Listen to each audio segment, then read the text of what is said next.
Reading something and trying to get out of it. It's like the TED Talks.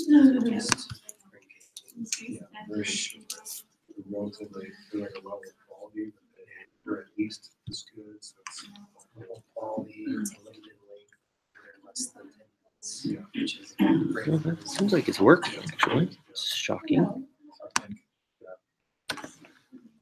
So I have to do this to see what type of leadership style I'm leaning towards. Yeah, they watch a video. Watching videos on leadership.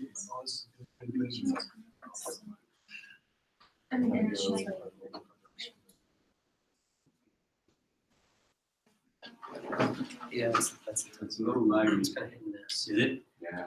Yeah. How are you? I think that's just, I don't think there's any way that you. Yeah.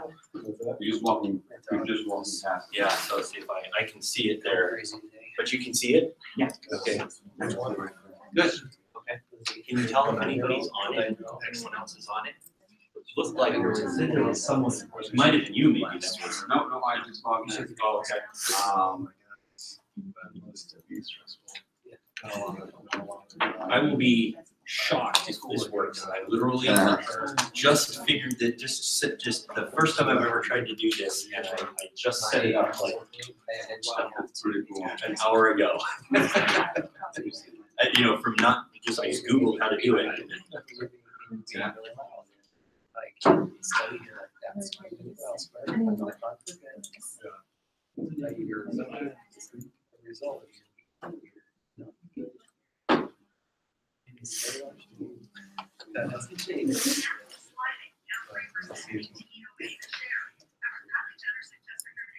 She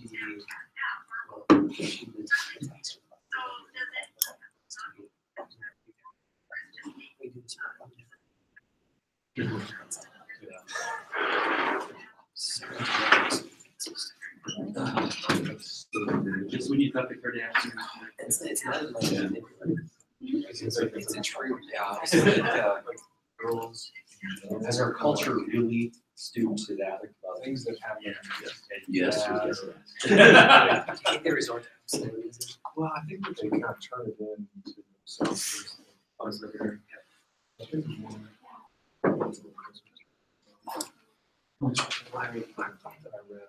I think that I read, especially my girls when I came out with that they really like it. Sort of boys are usually kind of point to other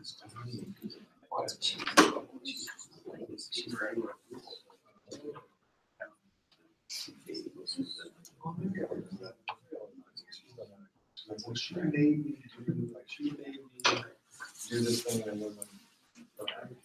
I'm like, it's like the behavior right now. What's okay?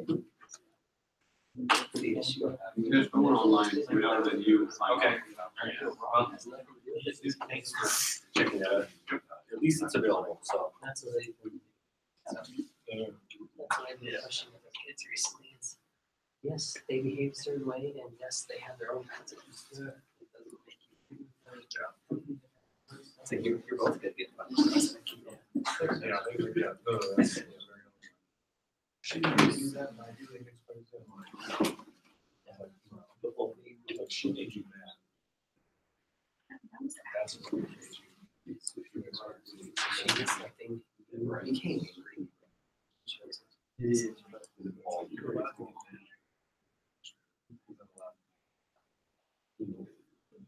That's who I am. So it says 4 watching now. Yeah, it's been 4? So you got 3, there's one of them is right here, and there's probably 3 on there. Wow, right, that's awesome. Very cool. Amazing. Oh yeah, you should be talking about so very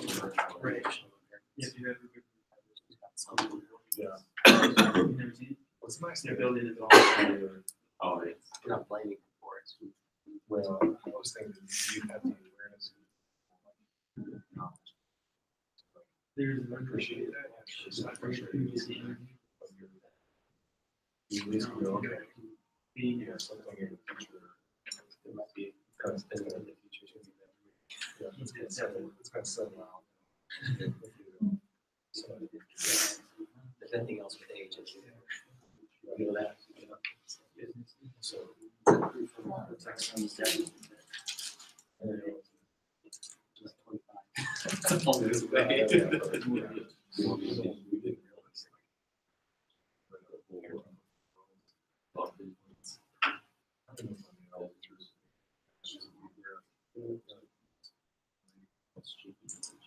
And how they interpret things.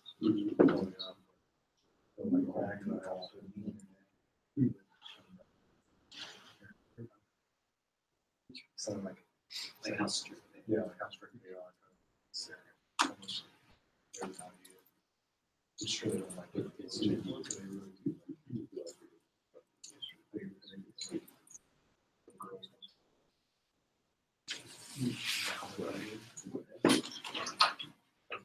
No time. What?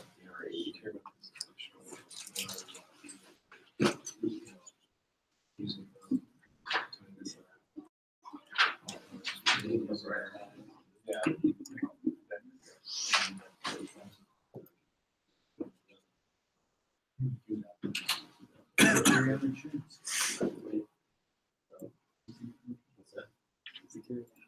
No, it's. Getting through Reader's Digest version. You're allowing There's this chance to drop these into the take out. How are you?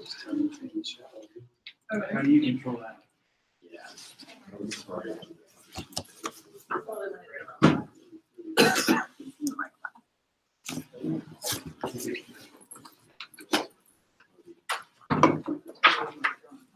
Did you? You gotta feel like you should. You gotta feel like you should. Yeah, I got one project and I'm like, wow, I want a sweatshirt. Something I can still wear on the project. And that's- I'm going to the beach. You don't have this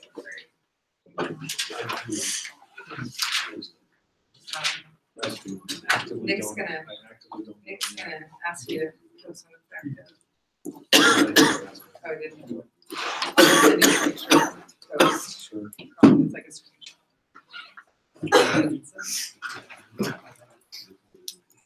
You know, a lot of people.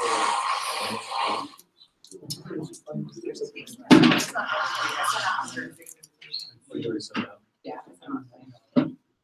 So I just posted on that Facebook.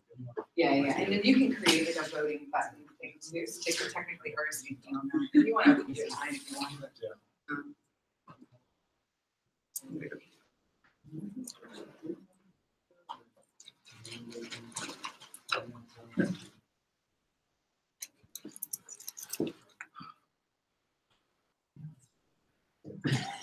So excited.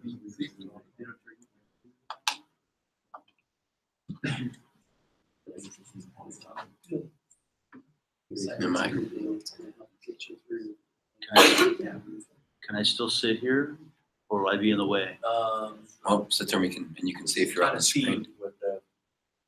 Sit right next to you. Should be okay.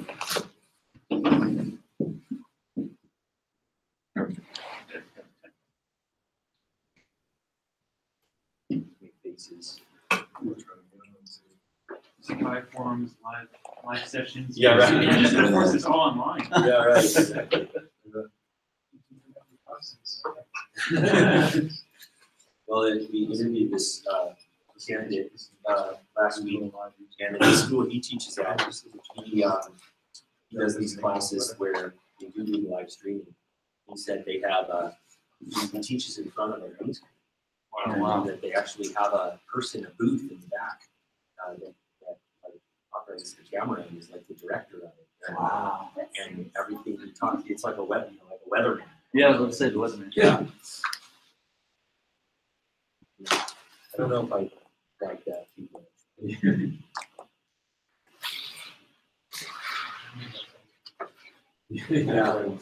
Yeah, maybe.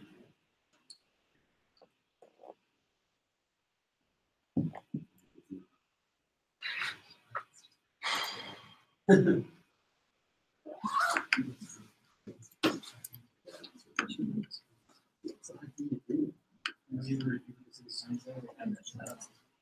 one time, they had the green screen, everything. But when you watch it on TV, it's really, it's, but I'm all. You know, the wind, I'm like that. Yeah, and then they're like. You ever see Ellie Stories? It's kind of obscure. It's from the 80s. He plays a weatherman. And the joke is that he plays a weatherman in Southern California. So he just pre-records all of his segments. The weather's always the same. So he had, he stands in front of the street and he's got these little discs that say sunny in 75. And he just flings them up on the map. It's gonna be sunny in 75. It's gonna be sunny in 75. It's gonna be sunny in 75. He records it 2 weeks ahead of time and he goes in and moves down.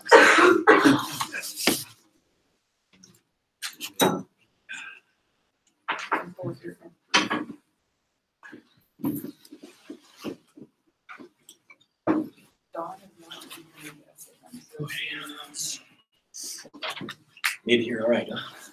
How was it? I was here already. Oh, you were? Yeah. How was it? You want me to email? Getting here. I came in late. Yeah. I got your bus. Yeah.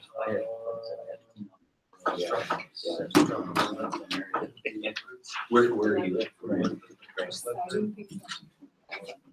Are you at any kind of elevation? Yeah, most Yeah. Which isn't that much Elevation wise, but No, I guess it's enough that you're. more snow than down here. Yeah.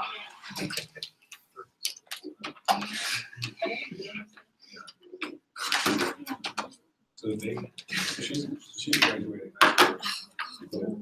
Associates. I have like crushed up Ritz cracker. Because there's stuff in my bag.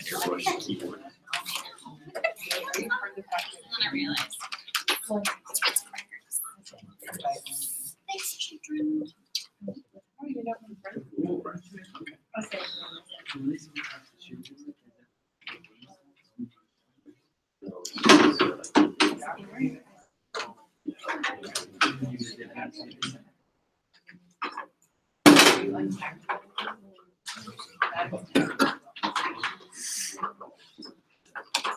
going? Good. How are you? It's a lot more. Oh, yeah. There's about one crappy.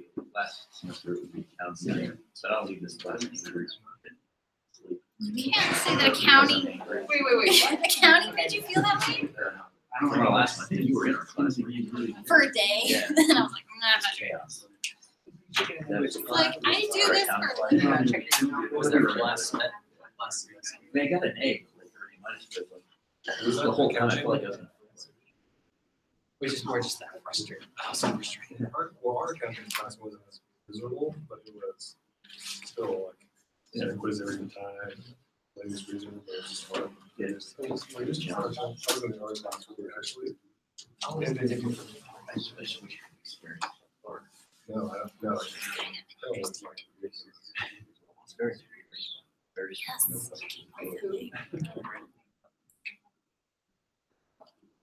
Yes. Who should target? I'd like to learn more about his personal life.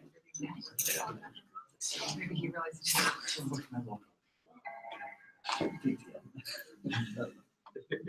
think I was keeping the running list actually, but sample. On the project management, I'd say I learned more about his personal life than about project management by far. It's nice, guys. It's not my teaching style. He was still back. The fact he was willing to change things around. I think I've never worked so hard. yeah, they're like, they're live YouTube. That's cool. Well, there is a lag. Is that wave thing like? It totally does. 15 and 20 seconds. Yeah. People just. Hey, well, at least Or even like charges to the library. You're signed on, right? I'm gonna sign off. But yeah, I'm gonna actually like. I'm gonna remote go through it. it. All right, well, we know it's working at least. Yeah, we have that, right? Okay. All right, how's everybody doing today? Good. All right, so we got a pretty good crowd here, given all the weather-related drama of this afternoon and morning. So, here we go. So what we're gonna do today is, per my email, just for make sure that we are all able to drive home before the ice conditions begin to really set in. We'll end at 8:30. And so I did kind of a revise. We're gonna, to do that, we'll move a little faster, a little less time on some discussion points. And so we still get through all of the material, we'll just move at a little bit of a faster pace. All right, any questions on anything before we get started on this material today? Have anything? Okay, I don't know if there's anybody online. If you are online, hello. Hopefully you can hear us. Okay. All right. So so we're moving into today is business formations. So the reason that the class is organized the way it is, at least the timing of things is, you'll notice we're not following the book in exact order.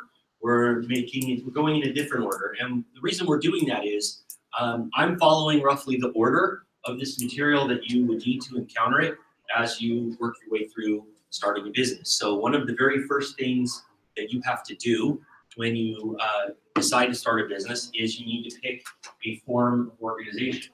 And so we're going to spend this week and next week talking about the variety of the different kinds of organizations and the difference between them. And then we're going to get a little bit more next week into actually how you form one.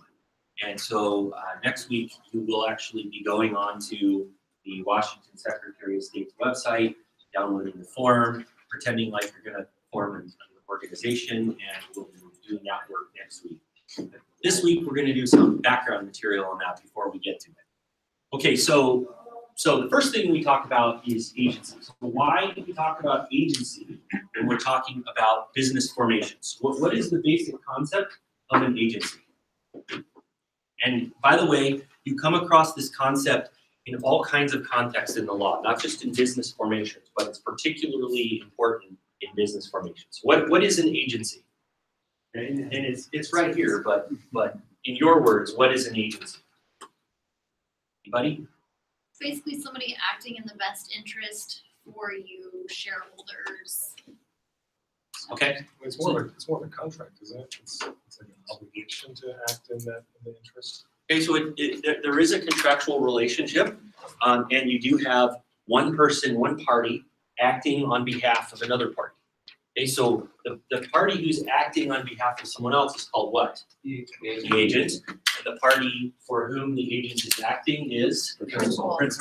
Okay, so whenever we talk about agency, we're going to be talking in terms of principal and agent. So what's a common example of an agency that you can think of that you might have encountered at some point? What's an agency relationship that you might have been, yeah? Real estate. Real estate, classic, right? Because what do we call the people who help you buy and sell real estate? Agents. Yeah. Why do we call them that? Because they're agents. Because they're agents. Thank you. It's more than just the brand name that's known. And by the way, does anybody know this about real estate agents? They have actually a brand name. Does anybody know what that is? When you hire a real estate agent, what do they call themselves? Some of them. Realtor. Realtor. Now, a realtor, you notice it has the little R behind it because the realtor is not a legal term. It's a brand name that the National Association of Real Estate Agents has created, and you have to be a member of their organization to call yourself and pay their dues to call yourself a realtor. But a realtor is really nothing more than a brand name for an agent who represents principals in real estate transactions and belongs to that organization. Okay, but the core function that they perform is they are an agent. Now, what is unique about this agency relationship? So how does it actually work? What is the agent's job? You mentioned a little bit already. what is an agent supposed to do for his or her principal? Well, they're supposed to act for their best interest. Sometimes people throw out the term fiduciary. Okay, all right. And they do more than throw it out. It's actually a legal responsibility. Right. Yeah. It depends on your relationship with the agent. Yes, right. Okay, so, and what does that mean to be a fiduciary? What is a fiduciary responsibility or obligation? Yeah. You have your you as the agent are representing your client's financial interests. Right. So what's in the best interest of the financial needs of your client. Right. So in addition to real estate agents, who else are fiduciaries? Yeah. Well, insurance agents, because right now we're going through with State Farm the DOL, the fiduciary ruling. Okay. So our agents, in addition to insurance and financial services, they were able to sell stocks, right, essentially electronic transfer funds, and now that's on pause with this fiduciary ruling. Wow. So what's the problem there? What was the problem that this new ruling was designed to fix? Okay, so I think there's, I should really know more about this because I've spent so much, but it gets really deep really fast. From the way that I understand, it's like the Frank Dodd Act. Yeah. And then I remember watching a slide at a presentation, and there's 30 tree rings around it now with the amount of people who are involved, and it's I think the Department of Transportation is now trying to influence or owns the legislation, and you would think, or is it Treasury? Yeah. I'll have to report back on next Thursday when I know better about this, but that's kind of what's going on right now. Okay, so what's the problem? What is the problem in an agency context if your insurance agent is trying to sell you stock, or your stockbroker is trying to sell you insurance? What's when we talk about the agency responsibility and the fiduciary relationship, why might that cause a concern? The interest goes from being yours to somebody else's. Yeah, and what interest is that? What's the variation in interest? Where is there? What's that? The conflict? Yeah, but where is the conflict? What is the conflict problem? Yeah.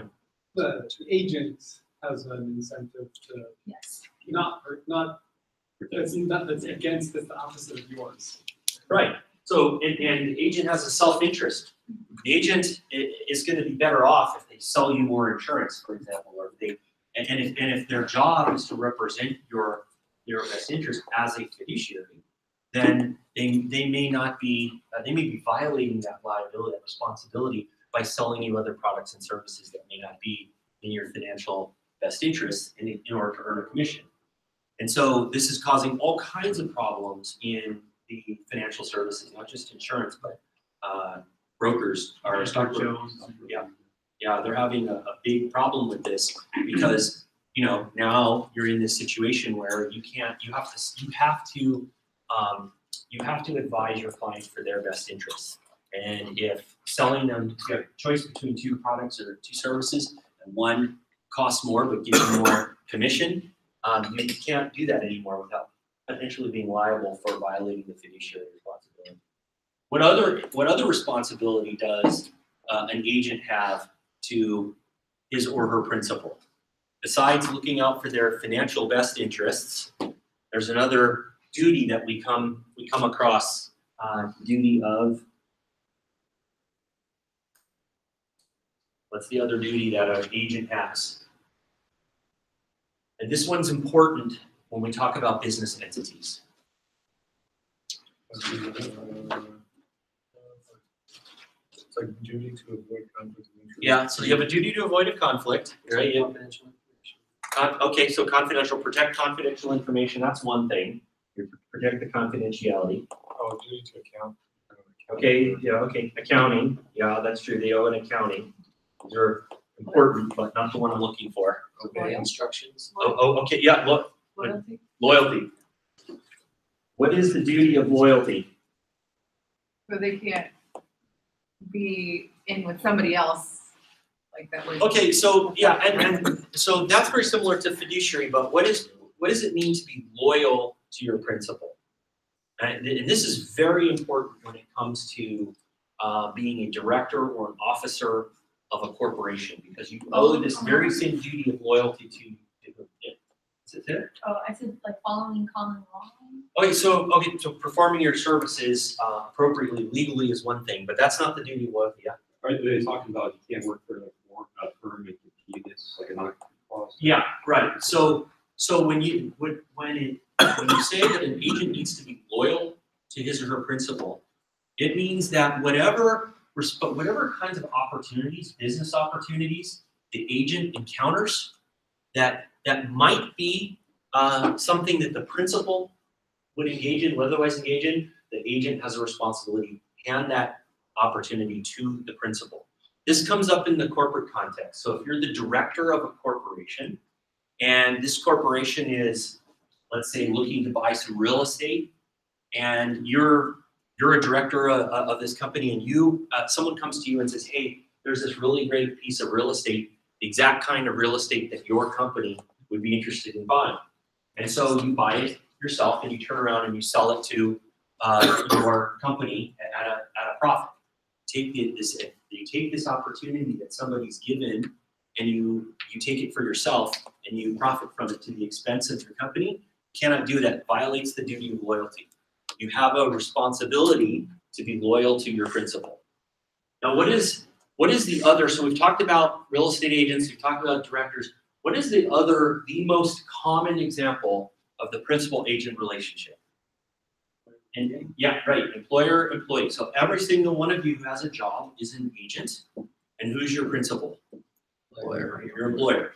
Okay, and so what does that mean? What responsibilities do you have now to your employer? You're supposed to do a good job, right? You owe them duty of loyalty. You are in some cases a fiduciary of them. And in return, what relationship does the principal have with respect to your activities?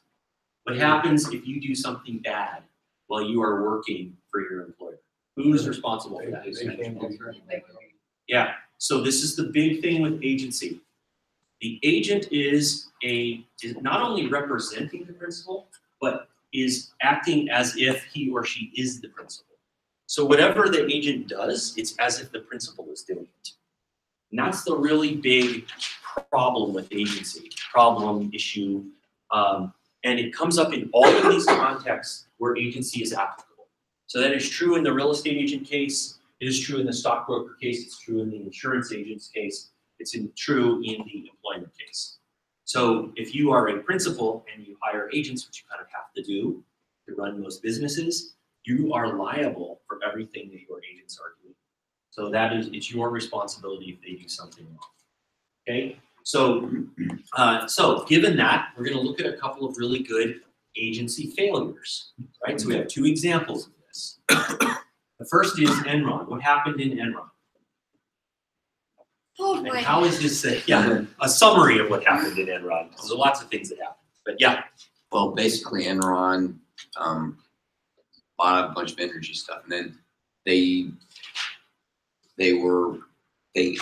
kind of changed the accounting practices. Kind of, yeah. Well, they changed how they were reporting to Yeah. report more income. Yeah. And then what they would do is if something was failing, they would basically create a separate entity. Yeah. Put the bad debt in the separate entity. So Yeah. the bad debt stayed off of Enron's books, which basically They sold it to the entity is what well, they did. yeah, sold their bad debt to their own entity that they created. Right. So their books looked like they were higher revenue than they were really doing.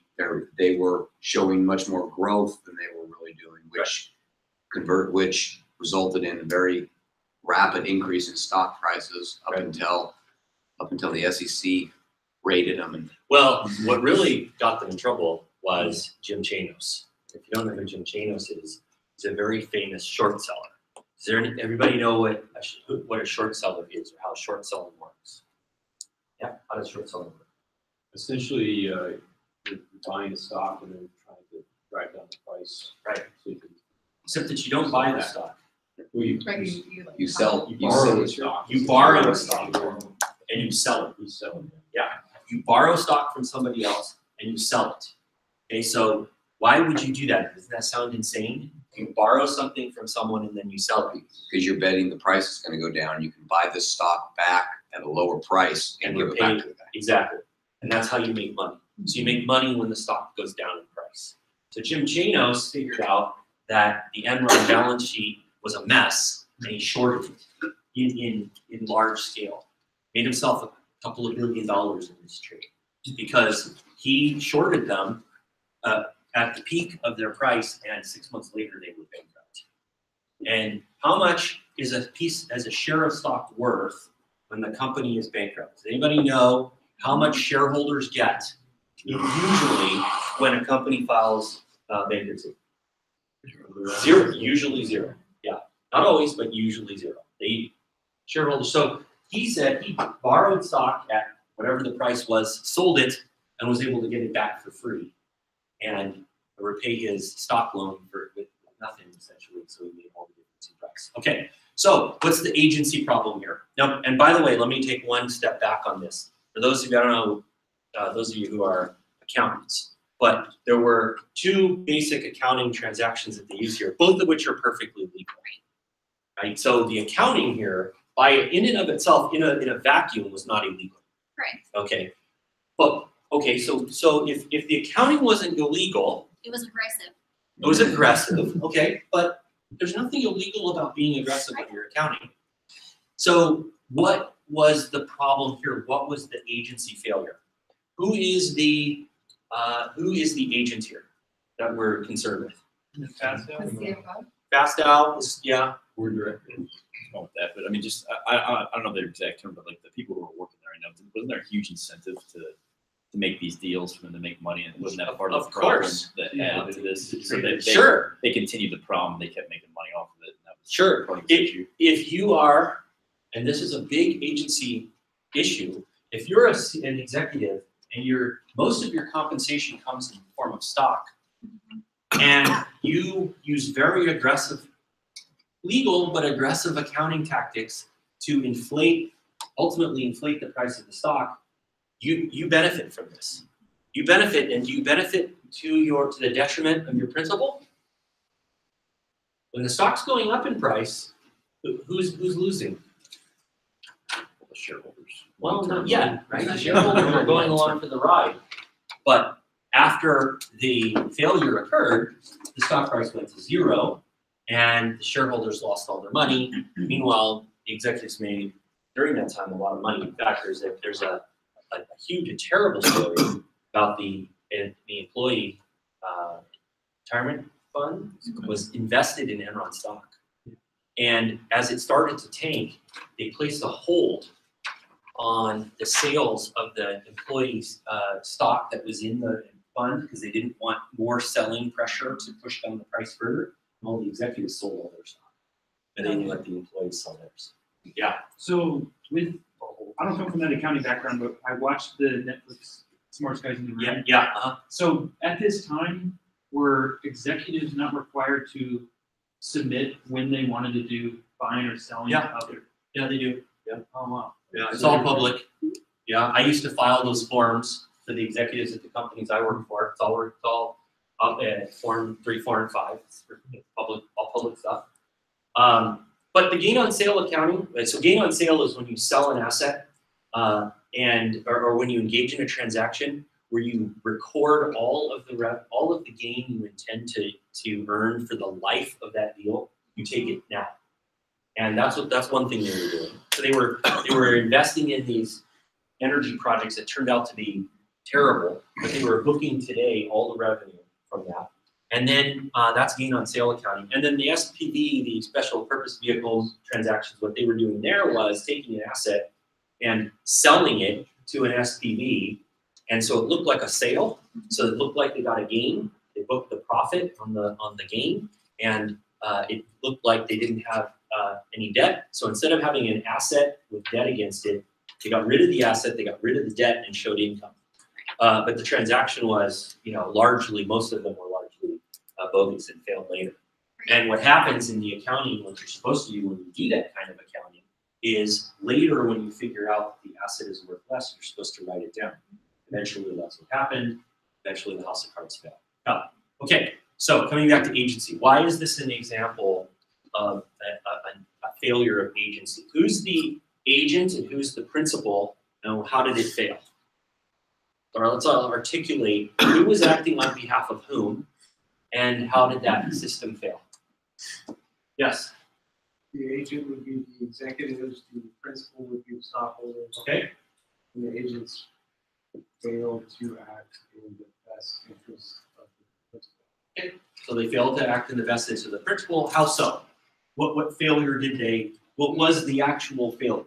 Was it the? It wasn't the accounting.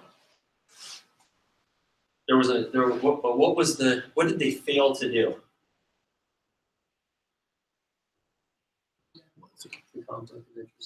Okay, yeah. So there was a conflict of interest, but what about disclosure?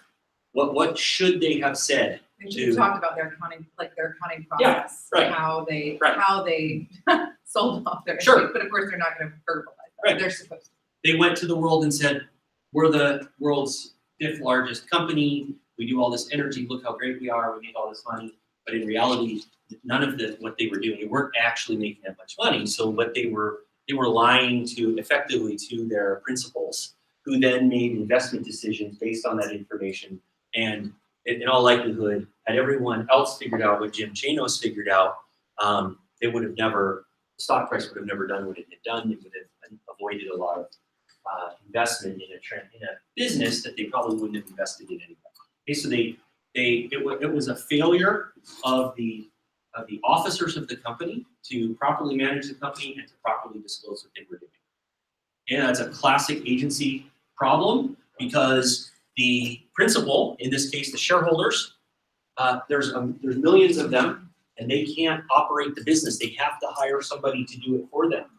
And the agent that they hired violated the principles of agency, and they suffered the consequence. The shareholders suffered the consequence. Yeah. Could you also make an argument that like it talks about people of California, Yeah. and basically hold their energy crisis hostage? Couldn't you make a case that Yeah. the public, the Yeah. consumer is Sure. the principal, Yes. your legislators, your president, the people who are deregulating the industry are your agents that open it up for a lot of this activity to even happen? Sure.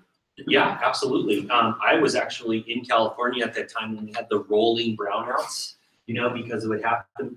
Enron actually, they deregulated the energy industry, and Enron sort of held the California Utility Commission hostage, and we had our power would go out, on rolling, they'd do rolling blackouts. Enron withheld power in order to increase the demand and increase the price.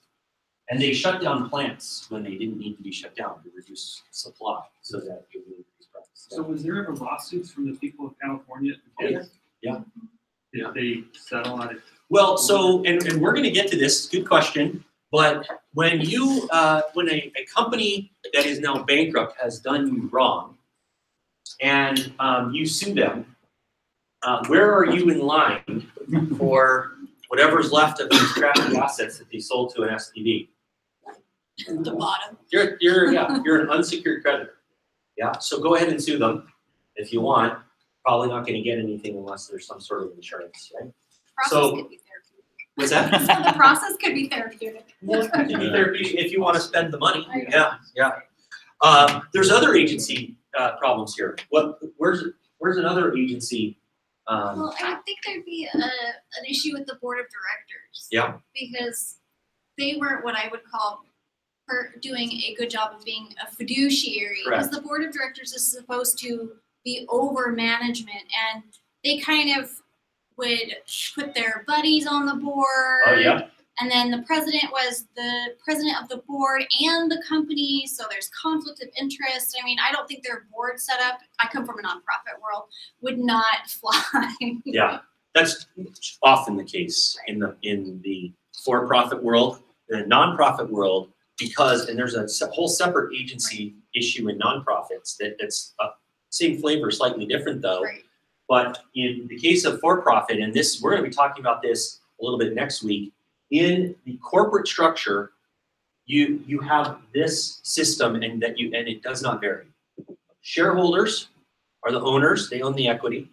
They elect board members. Board members hire officers. Okay, so it's the officers are, and the board are both the agents of the principals. If the board doesn't do what it's supposed to do, then the officers sometimes do bad things if they're not being properly supervised by the board. And boards are oftentimes, the chair is the CEO, and the other board members are all the CEO's friends. And there's not always a lot of great oversight here. And effectively, the board is the one in a corporate structure that is vested with the authority to run the company. They work for the shareholders, and they're the ones that have the power to run the company. They delegate that authority to officers. But when we have these structures set up the way we do here, you can see how the agency relationship can be, can be subject to breaking down. Your question? Well, I was just gonna say, another agent could be Arthur Anderson. Yeah, that was the other one I was looking for. Yeah. And who is Arthur Anderson in this story? So they're the auditing agency, and what I understand, they receive a lot of money consulting what they're doing on behalf of everyone. So they were, one of their biggest customers, so to speak. So they didn't want to alienate their customer by saying that what they're doing was nefarious. So they kind of stamped it and kept on going. And that's now not permitted. Right, so Auditors KPMG, can no after longer- this happened, KPMG, Moss Adams, and a couple others spun off their consulting arms completely. Right. Because you can't mix the two, especially if you do public audits. Right. So- Right, and you had situation, I remember this. In fact, my boss once made this comment to me. We went to, one year, the Ducks, at the time they were still called the Mighty Ducks of Anaheim. They went to the NHL playoffs, and we worked in Orange County, and we got invited to go to this, playoff hockey game at what was then called the Arrowhead Pond, and by our accounting company. And my boss said, he's like, used to be in the old days, the accountants would come in once a quarter, check your numbers, and you might go out to dinner with them. But then they started getting into all this consulting. And then all of a sudden it was, hey, let's take you to a hockey game. And then bing, boom, bam, no taxes. And they were selling you all of these crazy consulting services, but they were making more money doing that than the auditing. And so you had the same firm selling consulting services who was also responsible for the appropriateness of the financial statements, and you can see where the agency system breaks down. Now, Anderson, interestingly, and so we're gonna pick up speed here, but just to close the story, Anderson ultimately, it doesn't exist anymore. Right. Now, why does it not exist? Well, they shredded all that information, and then basically, they came in and shut down the entire firm. What's interesting is that happened my sophomore year here, and a girlfriend of mine who I grew up with just graduated, and it was her first year as a brand new audit staff at Arthur, and all of a sudden she was out of the job. Yeah. Well, and I had a friend who was a partner there, and they had to write checks on the way out the door. Yeah. Because the firm closed up, and the partners had to pay on their way out. So I have a Lost a question. job and had to pay their share. Yeah. So I have a question about that. So because they basically indicted the whole entire firm. Yeah. Was it because they had multiple offices involved, or why didn't they just shut down the 2 offices and get rid of that? It just seems weird how they just took the whole global company and just crushed it. Because it wasn't a separate entity. That office was a branch of the entity. Yeah. And what's interesting is they were indicted for the shredding, for the obstruction of justice. Right. And now, what's interesting about this is they were already under a consent order. They had made some other mistake before. And so because that was a second criminal charge against them, they lost their right to sign public company audit reports. Yeah. So they had to close down. And a few years later, that was overturned. The Supreme Court overturned the conviction of Arthur Anderson, but by then it was gone. Yeah. It was KPMG. Yeah. So just a lesson, right? That and the reason they were convicted, it all came down to this one email. And I have to tell you, I said the same thing on Tuesday night. After this, it's something everyone should know. Just remember, there's no such thing as a deleted email. Right. And what you should, the standard that you should use when you're writing emails, this is the standard that I use, is I don't put anything in an email that I would feel bad if it was on this screen in a continuing legal education seminar. Because I was in a continuing legal education seminar a few years later, and on the screen was the email from the general counsel of Arthur Andersen to the branches saying, this is right after the Enron thing started, they started to realize there's a problem. She sends an email that says, I just want to remind you of the company's document retention policy. Yeah. Now, how would you read that if you were the branch manager in the Houston office? Right? Fire up the shredders, right? And that's exactly what they did. They shredded like a ton or 2 tons of documents. And then the federal government brought obstruction of justice charges. Later turned out that got overturned, but by then the firm was dead. So, lessons learned. Agency, a failure of agency killed the 5th largest company in the United States, and it killed one of the big, at the time, big 6 accounting firms. Okay, much more quickly, just for time purposes, Madoff. What happened in the Madoff case? Oh, okay. Is anybody familiar with the Madoff case? Yeah. Well, he was an investment banker on Wall Street, basically ran a giant Ponzi scheme. Right. And so what's a Ponzi scheme? It's where you use the new investors to pay old investors their promised return. Yeah. As opposed to investing and earning it. Right. So Madoff takes in money from investors. Right. He has at one point it was, I think it was something like they said it was something it's in the billions. Okay. So money comes into Madoff. Now, what does Madoff do with this money? He sticks it in a checking account. Yeah. Never buys a single security, as far as anyone can ever tell. And what he did with it was he sent some of it in the returns, and he sent a whole bunch more of it to these feeder funds that were bringing all this money in. And then he spent the rest of it on his lifestyle. And so this system went on for decades. Decades it went on. And it wasn't until, what finally brought the system down? What kills a Ponzi scheme? They all die the same way. Yeah. Right. The recession happened. Everybody started withdrawing and nobody was putting money in. They couldn't keep up anymore. And the gig was up. And there's actually a really great drama of this. It was like on ABC, it was like a televised drama version with Richard Dreyfuss played Bernie Madoff. It's actually really entertaining because they sort of dramatize him, trying to dance and figure this out, and he just bold-faced lied to people, just said, I need the money, and he knew it was a Ponzi scheme, and the way he kept this scheme going was there was a whole floor of his building, lipstick building in New York, that nobody was allowed on except him and certain people. And what were they doing on that floor? Those of you who know the story. It's how they perpetuated the Ponzi scheme. Wouldn't they would look at the stock market and kind of figure out which one was high, low, and they would kind of make it match what they were telling everybody. They just faked statements. Yeah, they just faked. They said, they'd send out these reports to the investors saying, here's all the stuff we bought and sold, and here's how much your money is worth. And it was just fake. It was just complete fraud. Okay, so what's the agency failure here? There's one very obvious agency failure, right? Which one is that? Madoff. So who was he? He's the agent. Who's his principal? Okay, and that was a failure from the very beginning. But that's not the most interesting failure here. The SEC. The SEC. Yeah, the SEC. They knew of him and started investigating him. Some 10 years earlier with a guy who kind of tried to blow the whistle. Harry Markopolos, yeah. There's no way that these numbers make sense. Right. And nobody did an actual audit. Yeah, they actually came in and investigated him, and they looked around, poked around, and said, we didn't find anything. Yeah, and does anybody know who he was at the time? It's hard to imagine this now, but who was he? Yeah. He was the manager of the was it the SEC? He was the chairman of the NASDAQ. The NASDAQ. Right? Yeah.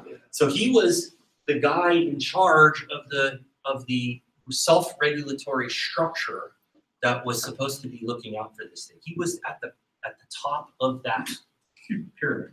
So what other? So how do you think you could? What's another agency failure here? What's another principal-agent relationship in this story that you can identify that failed? So at the SEC, right, they failed, and their principals were the investors as well. Who else? Like all of his family, they were involved in the company themselves. They're like, his daughter was a lawyer, right, that was in charge of right of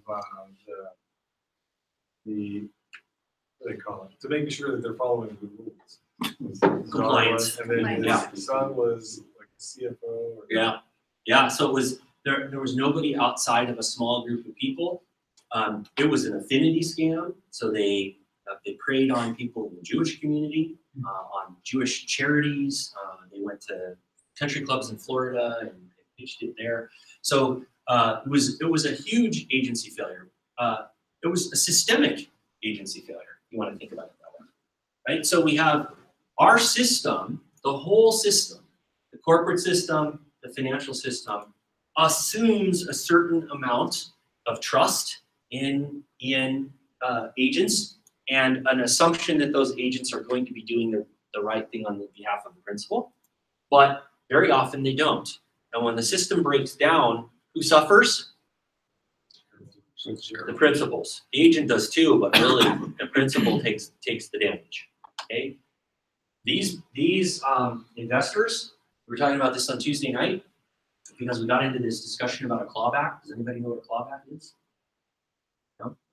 Okay, so if you were an investor who took out more than you put in during the term of the fraud, the trustee that was hired to collect, to try to recover money for the people who lost money, went to the investors, sued the investors who had pulled out more than they had put in, and clawed back those profits and just redistributed them to those who lost money.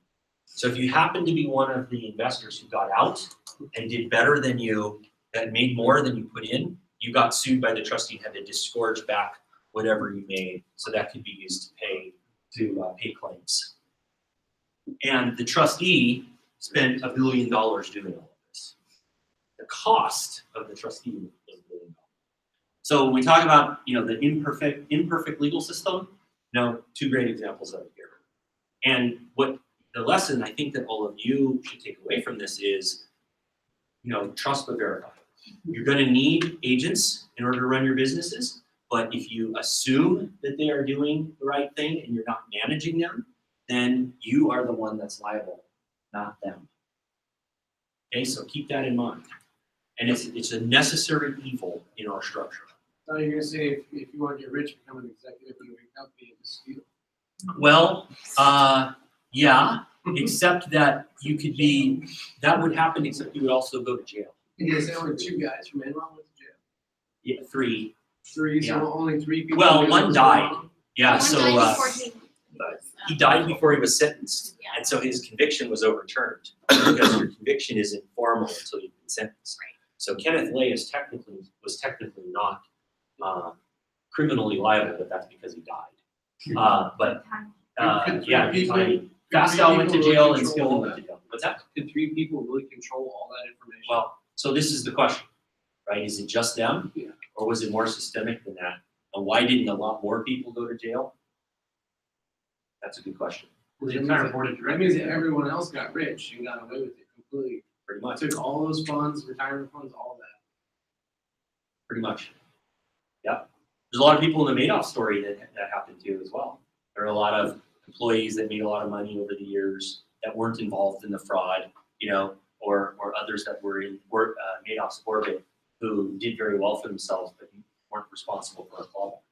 And that happens all the time. So if you're looking for fairness in this system, you're going to be disappointed. Okay? Yes. So clawback doesn't apply for the Enron executives who cashed out right before. Not in the same way. Okay. They can go after personal assets. Well, as long as they were, if they were innocent, there were some, right, who were executives who weren't involved in accounting and whatever, and they just did their thing, and they didn't have to give back their profits. The salespeople who made all the commission selling the products. All the traders who know that they're blatantly. The traders they don't ever have to give their money back. Yeah. And so the party at risk is the principal. That's why we're spending so much time on this. And you're gonna see this time and time and time and time again over the next 13 weeks. This is the problem in our system because it's sort of baked in. And you have to remember that when you are running, managing, investing. Yeah. That's not short on time, but that's what that, I've been hearing stuff I don't fully understand with GE about them like buying debt and like not using the money how they're supposed to be. Is that potentially going to be like the next big thing that might take a dive? That's hard for me to say. Sure. I'm not totally familiar with, I know GE's in some trouble. Jeff Immelt kind of got pushed out, have a new guy in there. They lost a crap load of money on Well, the rumor was insurance they were somehow buying like consumer debt and then trying to like, I don't know how to do all this stuff, but like they're somehow buying consumer debt and trying to resell it for, but they weren't doing what GE, I guess, traditionally does, which is like make new stuff. Yeah. And they just kept, and it sounds eerily similar to what you're saying, where it's like faking. Yeah, well, GE has always been, for the longest time, in the 90s, for example, made far more money on finance than they made making light bulbs or locomotives or whatever. How much people pay, their entities pay for their MRI machines and their healthcare machines? Like those are leased big pieces of equipment for millions of dollars. Right, from GE Finance. Right. Making 12 to 15 to 20%. So they're and the automakers are like this too. Right. There are, especially smaller cars, US companies don't make money selling those cars. They sell them at a loss. They make all the money on finance. Right. So that in and of itself isn't so bad. What's happening in GE, from what I understand, is they just got crushed on insurance because they were big in insurance and they blew the underwriting. And so they had to take huge write-downs on their insurance portfolio. And that's what's been causing them a lot of trouble lately. Yeah. Okay. So, all right. Yes. So sure. This Ponzi scheme. Yes. SEC is the only one that can kind of monitor this. No. Who could report it? Can anybody report it? Well, it's a crime. So if you suspect a Ponzi scheme, in theory you can call the police. And in fact, that's what happened with Madoff. On the day he surrendered, or the night before, he confessed to his sons, and his sons called the police. So he was arrested. But this is part of the problem. Is there's in many businesses there's nobody looking over the shoulders, right? The system assumes that the board is doing its fiduciary duty in representing its principal and managing the officers. That's what the system assumes is happening. And there are some systems to oversee it. Accounting is one of them, right? The audits, public audits, are one way that we try to manage that. But there's unless it's a heavily regulated industry like a bank or something like or an insurance company or whatever. If you're just a garden variety company that manufactures something, there's nobody checking to make sure that there isn't a Ponzi scheme or some violation of the agency. That system, that check and balance is built into our economic system. And that's the lesson. That's why this is so important for you to understand. And why so many business owners just are completely oblivious to this reality. And when bad things happen, can't believe that there's not some place that's going to fix it or make them whole, or somebody that's been overseeing this to make sure it's done. Okay, so that's the reality. All right, so let's take a break. We didn't get as far as I'd hoped we'd get. We'll come back and we'll finish the entity stuff. We'll pick up some pace, I think, on the strategy section. Okay, so let's take a 5-minute break and we'll come back.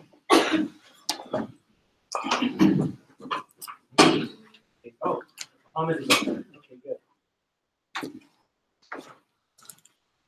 That caused so much. Changed my vision. I like little pharmaceutical regulation crack down too. Yeah, we used to get free meals and free holiday. No. It's like, hey guys, start That's what they still, you know how they do more of it like that's more of like state classes and stuff, and like you come and get CME People credit to to create all this lecture. interest in My buying boss was stock, telling me. cashing on your stock, We're a and kind hospital of group dumping, in right? Yeah, California, basically and my, stocks the that pharmacy, never the pharmacy reps do is they keep them on this Penny cruise. stocks, Yeah. There was another, Of like this there was lobster another steak, movie called champagne, fully. Yeah, Ben Ben Affleck. Affleck, yeah. And He was Ben like, yeah, Affleck that was was fun. you know, I wouldn't have. Right. And Same- same basic story. It's so, it was They based have on those as well. And what I was you never see interested. is I was like, I went with a take couple of a- take a stock, Would have been very lovely, and I'm not sure if that's legal or. security. Wow. So I was like pushing. I didn't find out till later. I went to Press some releases to try to Oh, it's sure true. it's they pump it and dump it. Right. Classic, That was the issue. classic Is security. that I was doing. But I think what But Jordan it's Belfort still- really it was all Belfort like- was violation of the securities laws with respect to the creation. Yeah, it was really clear. I Is, remember a couple, Is lots of folks would go. securities like a couple disclosure. of them, they'd go out and have a nice Yeah. meal. and So it wasn't quite the Ponzi It was like scheme really nice as it steaks and was stuff. just Yeah, we went to, fraudulent securities. which state council was it, but that's what we. In the, It's all I mean, when you, so skilling is like, civilian what stuff. level of prison are you going to? I mean, you're going to the federal. He's in a federal, he's in a I minimum felt like security so federal out of prison. place too. It was like He a- gets out next year. you guys were at the Yeah, beginning. they actually reduced his sentence. I don't know anything about this. Yeah, he appealed and ultimately made a deal with our prosecutors that he would drop his appeals. They would cut his sentence, and that was kind of the agreement. There was some concern that and so the Now I know why. it came to This this is like back in it like came to this middle road. 2005, I was Years in off, so Shadow. they cut time off Before the med sentence. school, and there was a really nice and But quiet. yeah, he gets out next year. He has stressful patient load and trying to get the patient to patient. And all fast this, out, she's just always- you know, he turned up. Yeah. And so he pled, Yeah. and turned up, and then he So served. and she's trying He's to like get 20 the years order. old. Yeah, his wife, they got his wife to And she's check. like, He made a deal where their terms were not coming. So he went in first, or she went in, or she went in first, I forget how. Well, because they needed his testimony to sink the way to get because Lane and Skilling were arguing, hey, you know, we didn't violate our responsibility. We relied on Fast Out, and Fast Out lied to us. And it was Fast Out that concocted this whole thing. We're victims of it just like the rest of us. That was the defense. Even though they're in the position of giving that authority. Right. Yeah, and you know, Sarbanes-Oxley, which we'll talk about in a minute, makes it almost impossible to make that kind of defense. But you know, Enron was just like an enormous failure of this whole system. All the systems and checks and balances failed. But they failed in Madoff too. Yeah, the outcoming accounting pronouncements that came out of it made a lot of people fail their bank covenants. They Yeah. had to consolidate in all those special variable Right. interest entities. Oh, shoot. I mean, this is the thing, when I read Smartest Things in the Room, the scariest thing about it was that everything in there was stuff that we had done at my company before. I mean, it was all, I mean, we used SPVs, everyone did. Right. We used gain on sale accounting, everyone did that. Yeah, like You know, it's like, it's just that Enron blew up, and then in the press, it was like, oh, you know, they booked the revenue of all of the sales. That was a normal thing to do in certain cases. It's in the accounting literature. It still is. It's It's still still acceptable accounting. But then we got Fin 46R. Nobody uses it now because they're afraid of it, but it was perfectly acceptable. And so were SPVs. I mean, we did SPVs all the time. Yeah, it was very common in the construction industry to use SPVs because they would lease or buy equipment and then they put them in LLCs or different Right. Buildings and things like that. Right, and it was all designed to just adjust the balance sheet, right? Because if you have assets, liabilities, and equity, and let's say you have a $50 million, you know, investment, some machine or what, or actually, let me do it this way. Let's say you have, this is what I did on Tuesday night. Let's say you have a $100 million asset and you owe $50 million. Your equity is $50 million. Now your you're 50% leveraged in this case. Now, if you sell this asset to an SPV, an off-balance sheet SPV for $150 million, right? And the debt goes with it, because so the leveraged asset, you sell the leveraged asset for $150 million. Now your assets are, you gained 50 million, so you have $50 million in income and assets. You have no liabilities, and your equity is $50 million. So your equity stays the same.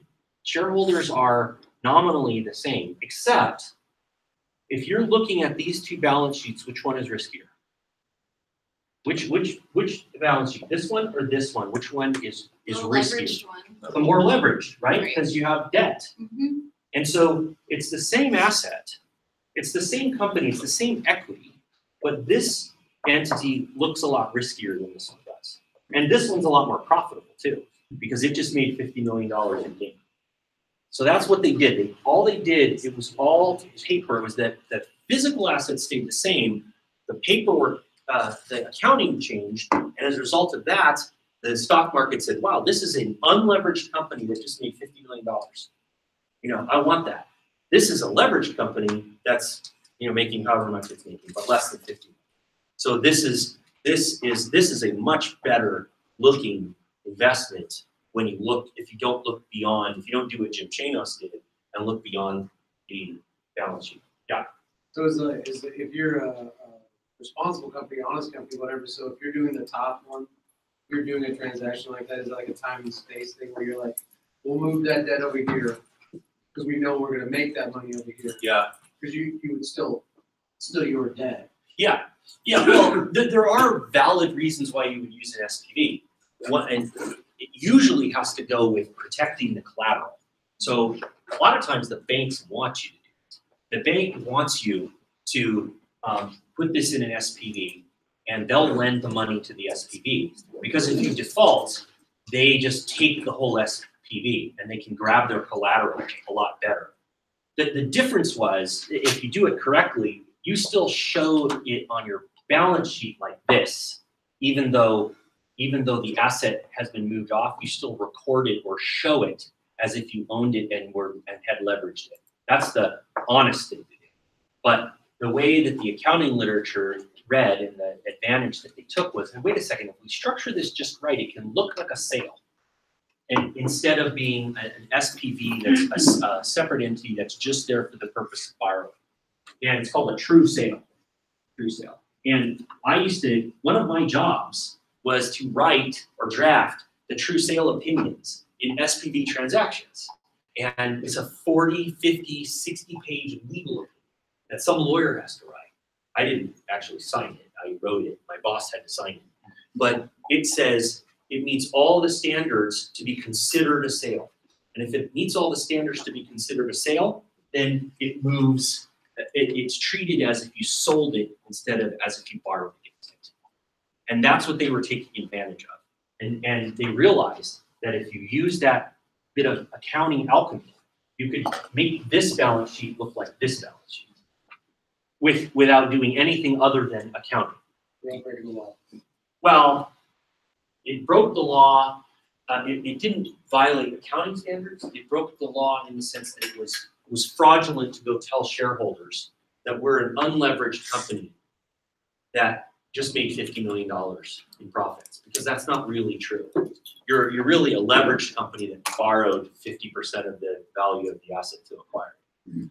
And so it was a misrepresentation to the stock market about what this company really was, what its value was. And as a result of that, the value of it, the stock value, went dramatically higher. Right. They're Right. manipulating on purpose. Right. So how do you meet accounting standards but not and break the law? Well, because you can still account for it following the proper accounting rules, but lie to your shareholders about the Nature of the transaction. Yeah, then either the nature of the transaction or the risks of the business. So in a securities filing, you have to file the financial statements, and they did that. All this stuff was hidden in plain sight. And then in the management discussion and analysis section, they they obscured, they lied about the true risks of the business. So the accounting was correct. The presentation of that accounting to the markets was fraudulent. Violated the securities law, which says you can't make a material representation or omission in the transaction of the sale of stock. So you can't lie to someone to convince them to buy a share of stock on false pretenses. That's a violation of the securities law. And that's what they were ultimately convicted of doing. Right, and then we got FIN 46, which was already in existence for them, but then FASB went through and redid it, and we got FIN 46R, which you had to then analyze on the accounting side the risks associated with that. Right. So now putting onto the accountants, they're making the accountants the police in the future, so that this kind of problem can't happen. The accountants can't sign they can't sign the financial statements if this problem exists the way it did in Enron. Yeah. So the accountants are now part of the police. They also did this to the lawyers. Lawyers in Sarbanes-Oxley are required now, if they believe that there is a material misstatement in the securities documents, have to report it to the audit committee. You can no longer just report to the audit committee. You actually have to follow up and make sure the audit committee did something. If they didn't, you have an obligation to go to the SEC, which made lawyers crazy because that violates the lawyer's obligation to confidentiality and to only advocate for the best interest of the client. So it's creates all kinds of crazy problems after this happened. So, okay, all right, we are behind here, so I'm going to do my best to catch us up a little bit. Okay. I just, like, the agency thing is so important that I feel like we have to spend the time, because we will come back to it again. Okay, let's talk about the different business entities, and we will try to do this as quickly as we can. What are the major, because we'll come back to this, but I want to just sort of lay out the chart here. What are the main forms of business entities that are either discussed in the book or that you know about? Sole proprietorship. Partnership, and there's two kinds of partnerships. General, limited, corporation, and LLC. Okay, good. Now we're going to go down this list. Separateness. What do we mean by separateness? The person's finances from the company. Okay, and it's not just the finances, but it's legally separate. Okay, now which one of these are legally separate from their owners? Corporations, LLCs, and limited partnerships. You could argue to some degree a general partnership, that's kind of a tweener, but for the most part, if you're a sole proprietorship, taking the easy example, your business is not legally separate from you. They're the same thing. They're legally the same thing. You operate a business, but you're doing it as your own business. So when you pay taxes on a sole proprietorship, it's as if you're just earning income. It's not separate at all. A sole proprietorship does not file its own tax returns. Okay, it's just the income that comes in on a sole proprietorship is considered the income of the owner, and the expenses are the expenses of the owner, and the net income is taxed. It's on schedule, we call Schedule C, for those of you who care about that. So that's a Schedule C. It just means legally indistinguishable from its owner. Okay, on the other hand, separateness is legally separate. So an LLC, a corporation, a limited partnership exists legally separate from its owner.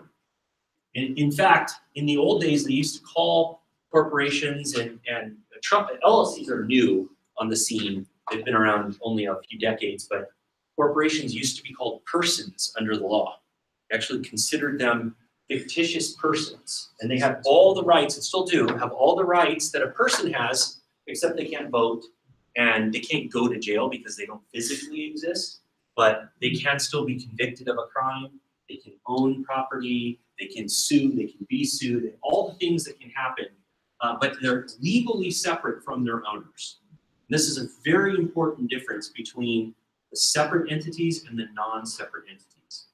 And without getting too far into tax returns, generally they all file their own tax returns. Partnerships issue what's called a Schedule K to the owners, which sort of imports it imports the share of the owners of that ownership onto the tax return of the owner. Corporations that are not taxed as partnerships, they file their own tax returns, pay taxes, and then pay dividends, and the shareholders pay taxes on their dividends. We'll get a little bit more into that later, but yeah. Double taxation. Yeah, a C corporation is double taxation. Now, on that point, real quickly, there is no such thing as a C corporation or an S corporation. Okay, you'll hear this all the time. I want to form an S corporation.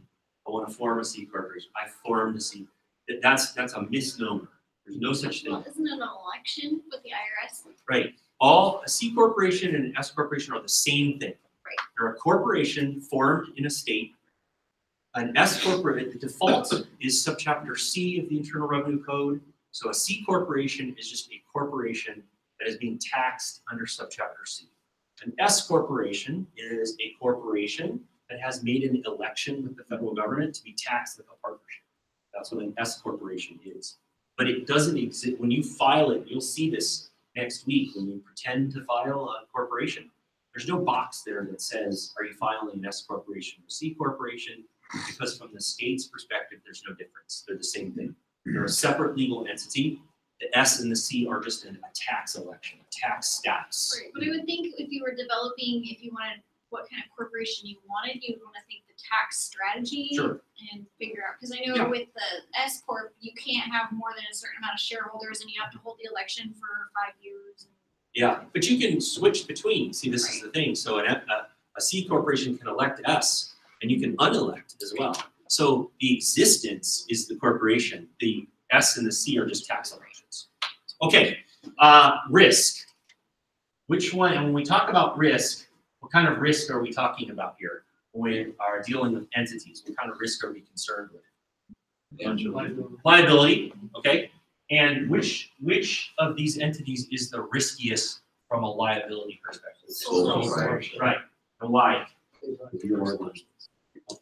Right, so if the company causes some kind of loss, there's no entity that's taking that loss, it's you that's taking it. What about corporations and LLCs? And limited partnerships for that reason. For that matter. What's that? Low risk. Okay. Lower. And the reason I say that, and we don't have time tonight to we'll go into this more next week. My personal theory on this, and others will disagree, is that for the most part, the liability protection that you get in a corporation or LLC is largely a myth, largely doesn't exist. And the reason for this is that yes, you have a separate entity. So this is your entity, you're the shareholder, and really all you do is own the stock. So if the entity suffers some sort of loss and there's a lawsuit, it's going to be against the entity and it stops there. So if the entity doesn't have enough money to pay the claim, then the theory goes, the creditors over here can't go after the assets of the shareholder. That's the whole idea behind a corporation, LLC, and limited partnership. The reality is that this plaintiff's lawyer here, when they believe that this entity caused them damage and this entity has nothing, they're just going to go home and say, yeah, that's right, they have an entity, liability protection, we're not going to bother suing. Think that's what they do? Oh, of course not. They're going to sue everyone. And what they're going to try to do is use a strategy called piercing the corporate veil. Piercing the corporate veil. And what that legal theory allows a creditor to do is argue to the court that this entity doesn't deserve, it's not a real entity, it doesn't deserve separateness. And so we're going to pierce through and go to the shareholder and get their assets. Now, they might lose on that point, but they're going to sue you first and let the court figure that out. And guess how much money it's going to cost you to get to the point where you might win on that case. That's going to cost you. It's going to cost you a large percentage of the cost of this risk in the first place. So that's why this particularly for small companies, single member LLCs, sole shareholder corporations, the courts often allow creditors to come through and get to the assets of the owner. So this idea that, oh, I'm going to farm this corporation, and then if anything happens, my house is not at risk. That is just not true, not true, not true. Okay? Don't let anyone fool you on that. Okay, which one is the most expensive to create? Okay, and these are probably all pretty close here as far as cost, higher. And how much does it cost to form a sole proprietorship? Yeah, you still need a business license, but you know, to form it costs nothing. Because you could today start selling something, and if you sold that product and collected revenue, you're a sole proprietor. If you and a friend start selling a product together and start collecting revenue, you are a partnership, regardless of whether you've told anybody about it or have any documents or anything. So these come into existence just naturally. They already exist now, effectively. These you have to form. Okay, and so that costs money. Not a lot necessarily, but it costs money to form. Okay, which one is the most complicated? Okay, why do you think the corporation's the most complicated? Okay, regulation, possibly, but you know, if government's going to regulate a business, they're going to regulate whoever's doing it, right? Yeah. I think from a tax perspective, a partnership is really complicated because you have to basically determine basis, and that can get a little hairy. Okay. And who owns what in percentage? Okay. Yeah. Well, exactly. Yeah. Like decision making, you have to go through like a board. You can't just make a decision. Right. Okay. That's true. You have this structure over here that you have to use in a corporation. And that's true. In LLCs and partnerships, though, you can be as creative as you want. So taking complication and flexibility kind of together. In corporations and partnerships, there's no real restriction. You don't have to have shareholders, board, officers. You can have people, owners who have some interest and have this and have limited authority, and you can have anything you want. I mean, I've worked on partnership agreements and LLC agreements that go on for hundreds of pages that are incredibly complicated because they offer all this flexibility. You can't do that with a corporation. Okay, so corporations are actually a little less complicated, but a lot less flexible. And LLCs and partnerships are more flexible, but in exchange for that can be a lot more complicated. Okay? All right. Does that sound good to everyone? I know we kind of went through it a little fast, but we'll cover this. We'll come back to these ideas later. I just wanted to give you this kind of overview of the different sort of entities that businesses can use in order to run their operations. Okay? The vast majority of businesses in the United States, by a wide margin, are sole proprietorships. By a wide margin. It's like 75% of businesses in the United States are sole proprietorships. Almost all publicly traded companies are corporations. Very few publicly traded companies are LLCs. There's a few, but there's not any. So just kind of gives you a sense. And most corporations, almost all of them that are publicly traded, whose stock is traded on the exchanges, are incorporated in Delaware, even if they have, regardless of whether they have business there. And the reason for that is the Delaware corporate structure laws are very favorable to the corporation and less favorable to the shareholders. So corporations like them because it's harder to get sued for certain things if you're a Delaware corporation. I had a question about like companies that you can buy from, like you can buy a Subway and run a Subway, or you can buy a Gold's Gym. And the reason franchise, but the reason why I can say those two is because with Gold's Gym, you can set prices the way you want.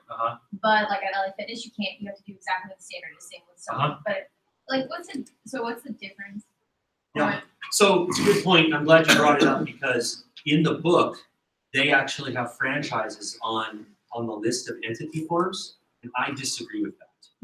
Franchises are not a different form of organization. All a franchise is a contract, it's a contractual relationship between the owner of the business and the franchisor, who agrees to allow them to use their intellectual property, who sells them services, computer systems, whatever, recipes, methodologies, whatever that is. And in exchange for that, the franchisee pays a fee. And often, these franchises in many cases are just scam deals, to be honest, in a lot of cases. Now, if you own a McDonald's, especially you own 3 or 4 of them, you make a lot of money. But a lot of these businesses use franchises as a way to have the owners finance the expansion. They have owners, these franchises that invest in, build out the business, sell the product, and they just make money off the top. A lot of franchises charge a fee based on revenue, like a split of revenue. And it's So up it's to not the like a franchise. one-time, like 50 grand No, you pay. forever. Yeah, and you pay, they get their money off the top. And then it's up to you to make money. So usually, not always, but usually. So franchises are different though than the independent contract relationship, right? If I'm a franchisee, aren't I essentially, I pay like the royalty, the initial cost to own the brand, to represent the brand, but aren't I essentially an employee of your company? It's a really good question. And remind me to talk about that when we get to the employment section. Okay. But I will say this, that there is often a gray line there. Yeah. There are some franchises that they're structuring them as a franchise, but really it's an independent contractor relationship. Okay. And really it could end up being an employment situation. So I'll give you one example quickly and then we'll move on. FedEx and FedEx Ground. Okay, so FedEx, purple and orange. FedEx Ground, Seahawks colors, right? Blue and green, right? So when you see the blue and green truck, those used to be a company called RPS that FedEx acquired. The owner, the drivers of the FedEx Ground trucks own their trucks and they own their routes. They're franchisees. Okay, now and when we get to the employment section, we're going to talk about this. But they drive a truck that says FedEx on it. They only deliver FedEx packages. FedEx tells them where and when to go and how to do it. They wear a FedEx uniform. They use a FedEx computer, right? But they're franchisees, independent businesses that are franchisees of FedEx. Okay, so FedEx a few years ago got spooked by this because there was some talk that maybe the drivers would claim that really they were employees. And if that happened, what is FedEx possibly liable for? Not supplying them like their Benefits, taxes, overtime. Yeah. So FedEx, and I had a client was a FedEx Ground driver, and he came in and he said, they told me, he came in like December 1st, by December 15th, I need a corporation. And, it's easy to do, you can do it in a day. He said FedEx basically sent out a demand, all drivers have to be incorporated. Because they're trying to prove that these franchisees are really franchisees and not employees. And then they made him divest. They said anyone who just has one route has to sell it. Because if you just have one route, that looks more like an employment arrangement. So they wanted drivers to have, owners to have more than one route, so it looked more like a standalone business. Okay, but so that in that case, my client is a corporation who has a contract with FedEx, and he's a franchisee of FedEx operating as a corporation. But before, he was operating as a sole prop. So you can be a sole prop, an LLC, a corporation, a partnership, and be a franchisee. So that's why franchise is not a separate form of business. It's a contractual relationship of a kind of business. Yeah. I know you need to move forward. Yeah. So then let's say something happens where he gets sued. Yeah. Is he on his own then in that situation, or does he get any representation from FedEx? Likelihood, if he causes a car accident, do you think this plaintiff's lawyer is just going to sue him? Because he's driving a FedEx truck with a FedEx logo, wearing a FedEx uniform. Is he going to say, oh, this is an independent franchisee, so I'm not going to sue the big company in Memphis? No, absolutely not. they're gonna sue them both. And that was exactly what FedEx was worried about. Among the things FedEx was worried about, why they're trying to make this look more and more like a standalone thing. But in reality, anytime a FedEx ground truck driver causes some loss, FedEx is going to get sued. The franchisor will get sued. In all likelihood, this agreement says that the truck driver has to indemnify FedEx for that. But really, if you're FedEx and your driver causes the loss and you get sued for $10 million, you're going to get that from your driver? Yeah. So FedEx is on the hook usually for that. Okay? All right. So what I'm going to do, what I originally planned to do was to spend some time talking about the business entity choice that you made. I'm going to push that till next week just so we can keep moving. So hopefully you all had an opportunity. How many of you formed, what entity choice did most of you make? How many chose corporations? Anybody choose LLCs? Limited partnership. A limited partnership? Yeah. I think I did. Okay. Sure that's what I said. All right, good. So we got a mix. That's good. That's good. So we'll talk about that more next week. And you're actually going to go, like I said, go onto the Secretary of State website. All the instructions are on Sakai, and you're going to pretend like you're going to form it. You won't actually form it, but you'll pretend like you are. And you download the form and fill it out, and we'll come back and talk about it. Is there a way to do general and a limited partnership? At the same time? Yeah. Well, Like with different people? yeah. So a limited partnership has to have a general partner. Right. So Could there be multiple general partners? there can be multiple general partners, sure. Yeah, there can be multiple generals and multiple limiteds. Yeah. Yeah. What I'm asking. Yeah, and so the limiteds are just, the point of a limited partnership is to kind of try to mimic this structure, but in a partnership arrangement. And then, but you don't have any liability protection for the general. Right. And that's what gave rise to the creation of the LLCs. Because an LLC really is a hybrid between a partnership and a corporation. You get the liability protection, as mythological as it is, of a corporation, and you get all the structure flexibility of a partnership in one. Yeah.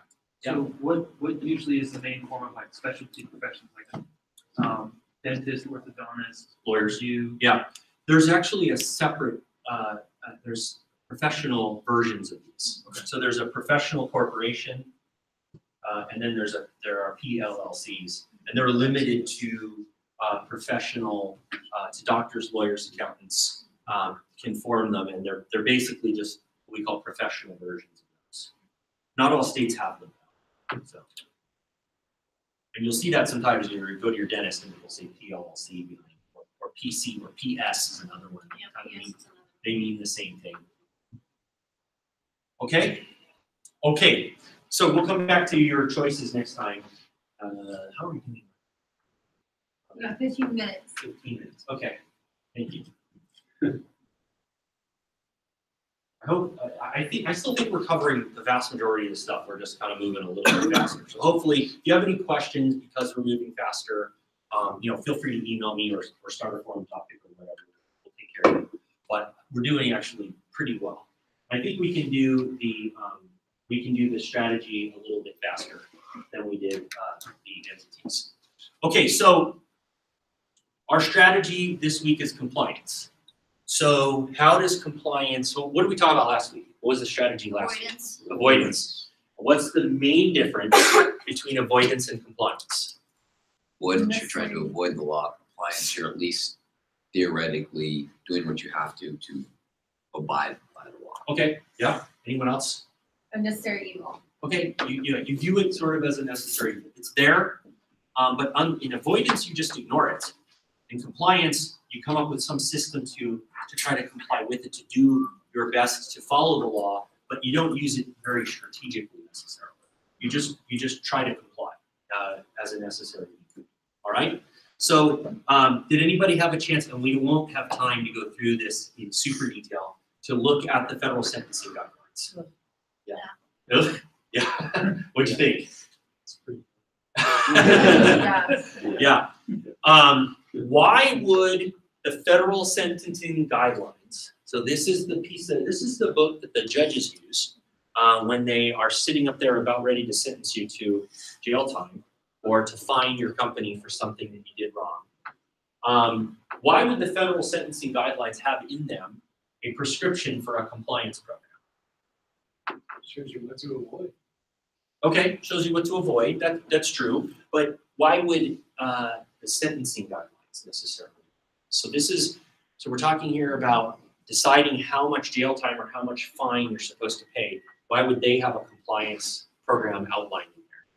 I would imagine it's clear and just amongst all the different business entities that would exist. Okay. And that's why they had that crazy scoring system Yeah. there Yeah. for points. Right. But it allows them to, not arbitrarily decide, well, you get 2 years in prison and you get 20 years in prison. I imagine it helps with that. Yeah, it definitely helps, yeah. So when I'm punishing my kids, Uh-huh. it's nice to know kind of their intent or, what kind of where they were, what they're, if you were blatantly disregarding the rules and no, it's a different punishment than if you were maybe just confused or, Okay. like how their intentions were, so. Okay, so if your kids had a compliance program, Right. Okay, so my son is on restriction for the entire second semester of the freshman year because he failed his objective in the first semester. And so the reason he got bad grades in the first semester is not because he's not a smart kid, because he's a smart kid. It's because he doesn't turn in his freaking homework. He just doesn't. He does it sometimes and then doesn't turn it in. Okay, so he's in trouble for this. Now, what would be a compliance program that he could implement to try to solve this problem?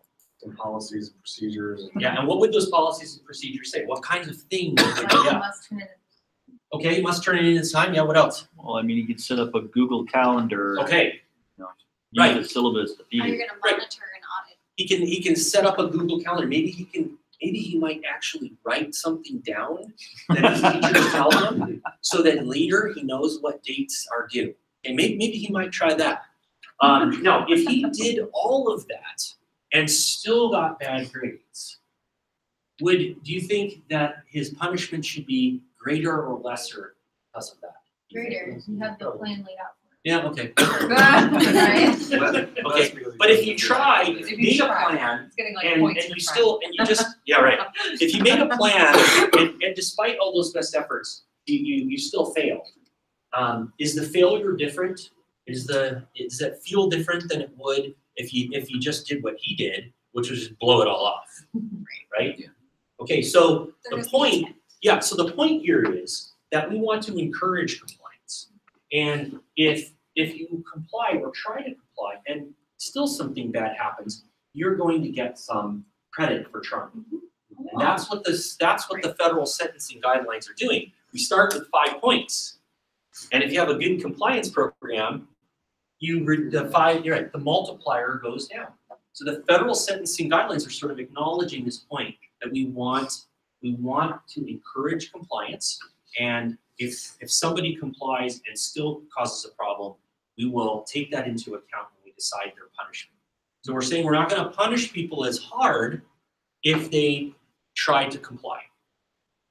And maybe they failed to comply, but they tried. Okay, so we're going to give them credit for that. And this is an important lesson to learn. This happens in all kinds of other contexts. So if you get in trouble for not paying your taxes, but you did so, you tried, but you failed. What the fact was, but you didn't just blow them off. You just made a miscalculation. You're going to get some minor benefit from the taxing authorities.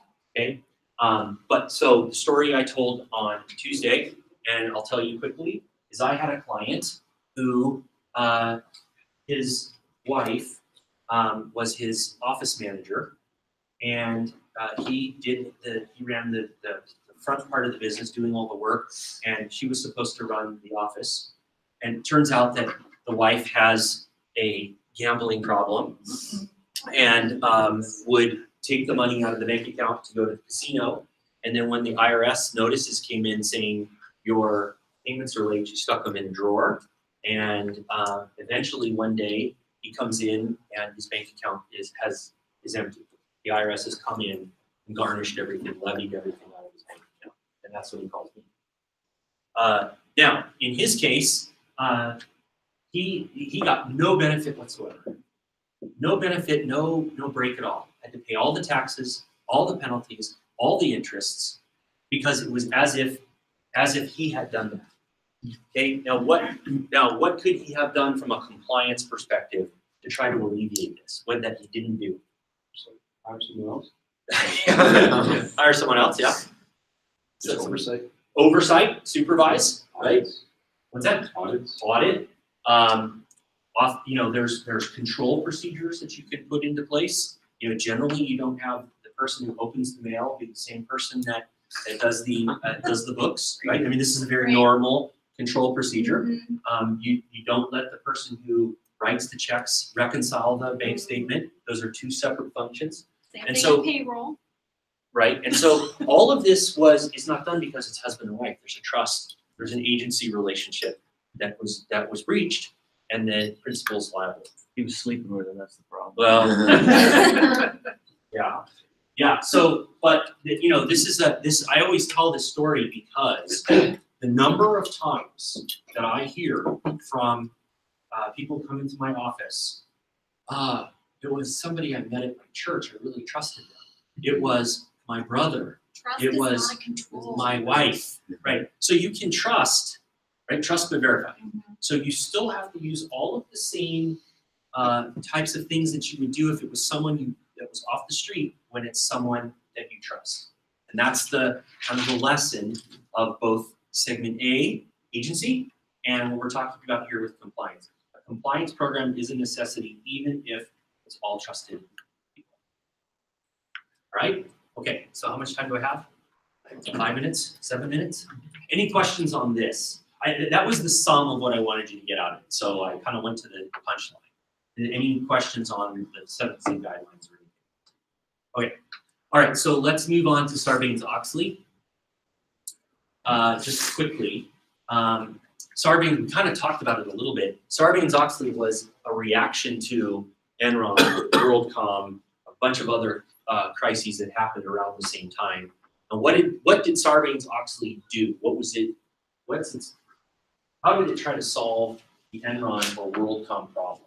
It mandated controls within the corporation. Okay, so it mandated, it A required whole slew of them. that there's controls in here, but it also required one other thing. Yeah. The CEO and CFO have to sign off on the financial Right. disclosures to investors. Right. They have to sign a piece of paper. This is a public paper. It's in the securities filings now. Now imagine if you are the CEO of a very, very large corporation. I used to use Jeff Immelt as an example, but he got fired. So imagine you're the CEO of Boeing, and you have to sign a piece of paper that says under penalty of perjury, you certify that the internal controls of the corporation are sufficient and that the financial statements accurately reflect the business. And you have 300,000 people that work for you across the world. How can you sign that without and still get sleep at night, right? You better have good internal control. Right. So Sarbanes-Oxley is sort of saying you can't blow up this agency thing anymore. You've got to do this right. You have to have controls to make sure that these kinds of things don't happen. And these guys are going to go to jail for a really, really long time the next time they're there. And that's what the 404 cert will ultimately result in. Okay, so someone asked me on Tuesday night, was the Sarbanes-Oxley thing political? And I said, you're damn right it was. Because who do you think looked like an idiot when we had the scandals at Enron and WorldCom? Who looked bad? Ronald Reagan. Oh, George Bush. yeah. Well, George Bush. The government. connected with Kenneth Lay. Yeah, so the government looked really bad. Yeah.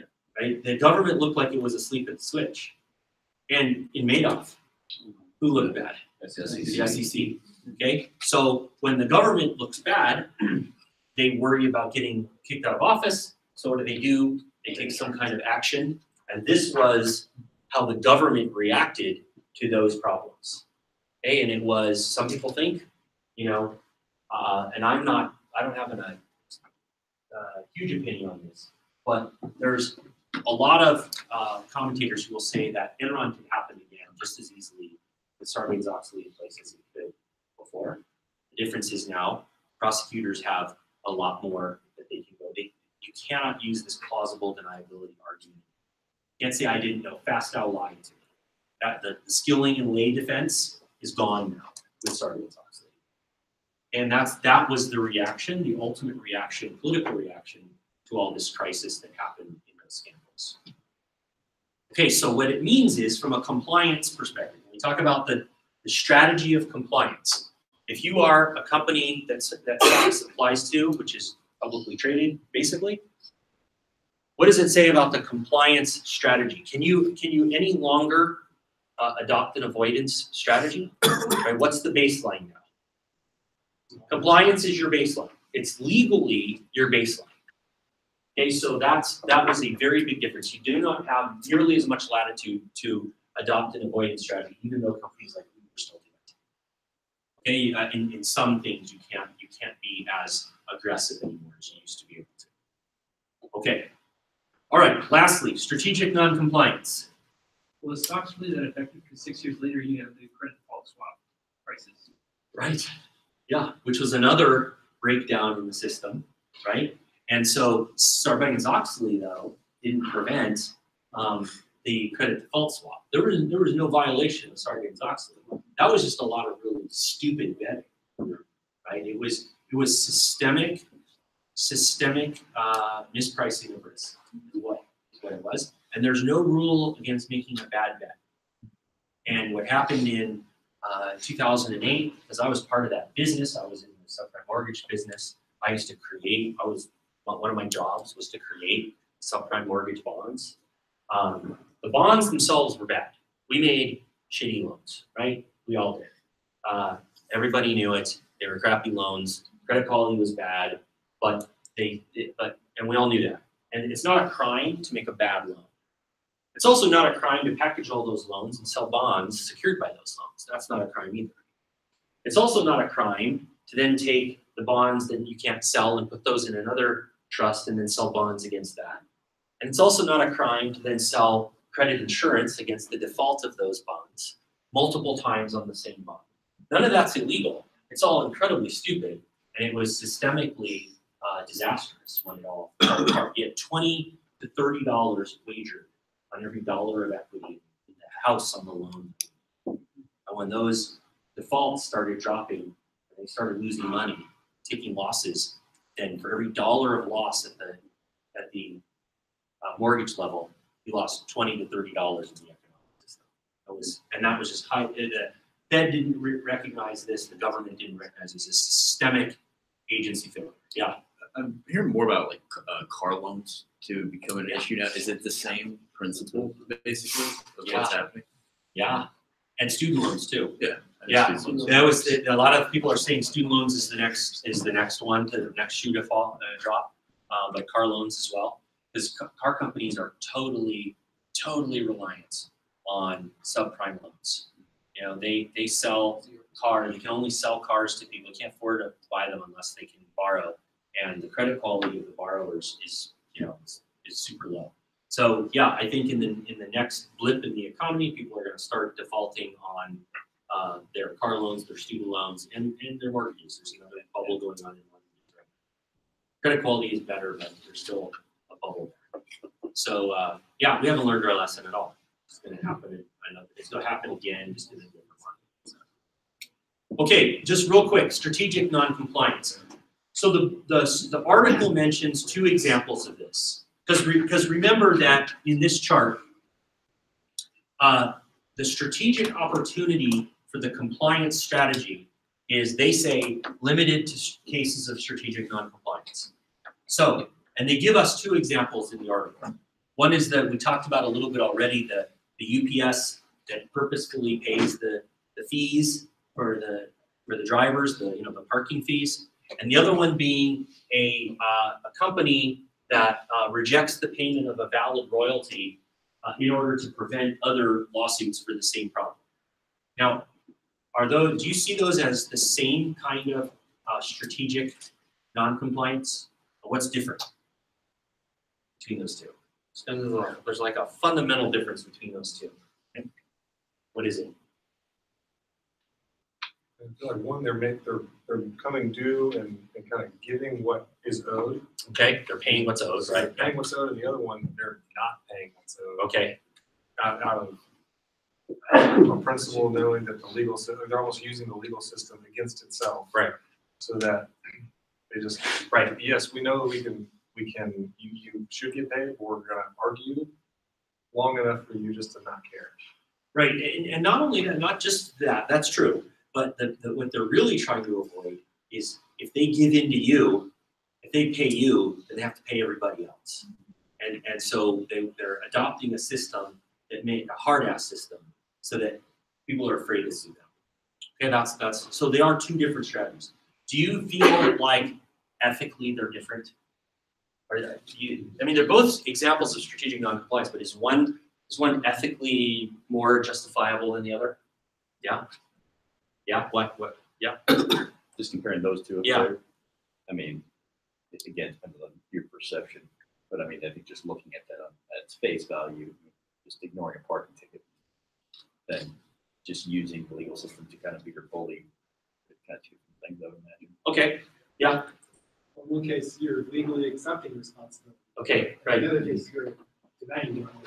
Right. Okay. Exactly. One of them is you're actually accepting the responsibility and just paying the fine. The other one is you're actually shorting somebody something that they're due. Okay? Who's the victim in the UPS case? Really is UPS City. UPS. The customer of UPS is going to pay. They're going to pay more. Cars behind. Yeah, right. Yeah. I mean, for UPS, it's basically. I mean, that's almost a business expense. Yeah, it is. It is. But I heard back here. What else? What's the other? I heard you guys talking about. So who's the victim for the UPS? I mean, maybe traffic. Right. The person behind society in general. Like, there's a reason why there's a rule that says you can't park the truck, double park the truck in Midtown Manhattan. There's a reason why they do that. But you brought up a good point though, saying that, but you're basically paying them off though. You're like, I know this is an inconvenience, but I'm paying to take it. Now, but then they benefit now they're giving money to the city. Right. You know, So the city has more money in theory to invest in providing infrastructure. service. Right. It'd be really mad if I was in Manhattan. Right. And whereas in the second example, you have somebody who has a legal right to be paid for their intellectual property, and they're being denied it because of a strategic need on the side of the party who's not paying. Okay, and so you have an owner of property who is being shorted what they're entitled to. So different victims, both cases of strategic non-compliance, but different ethically and maybe morally and certainly intellectually, right?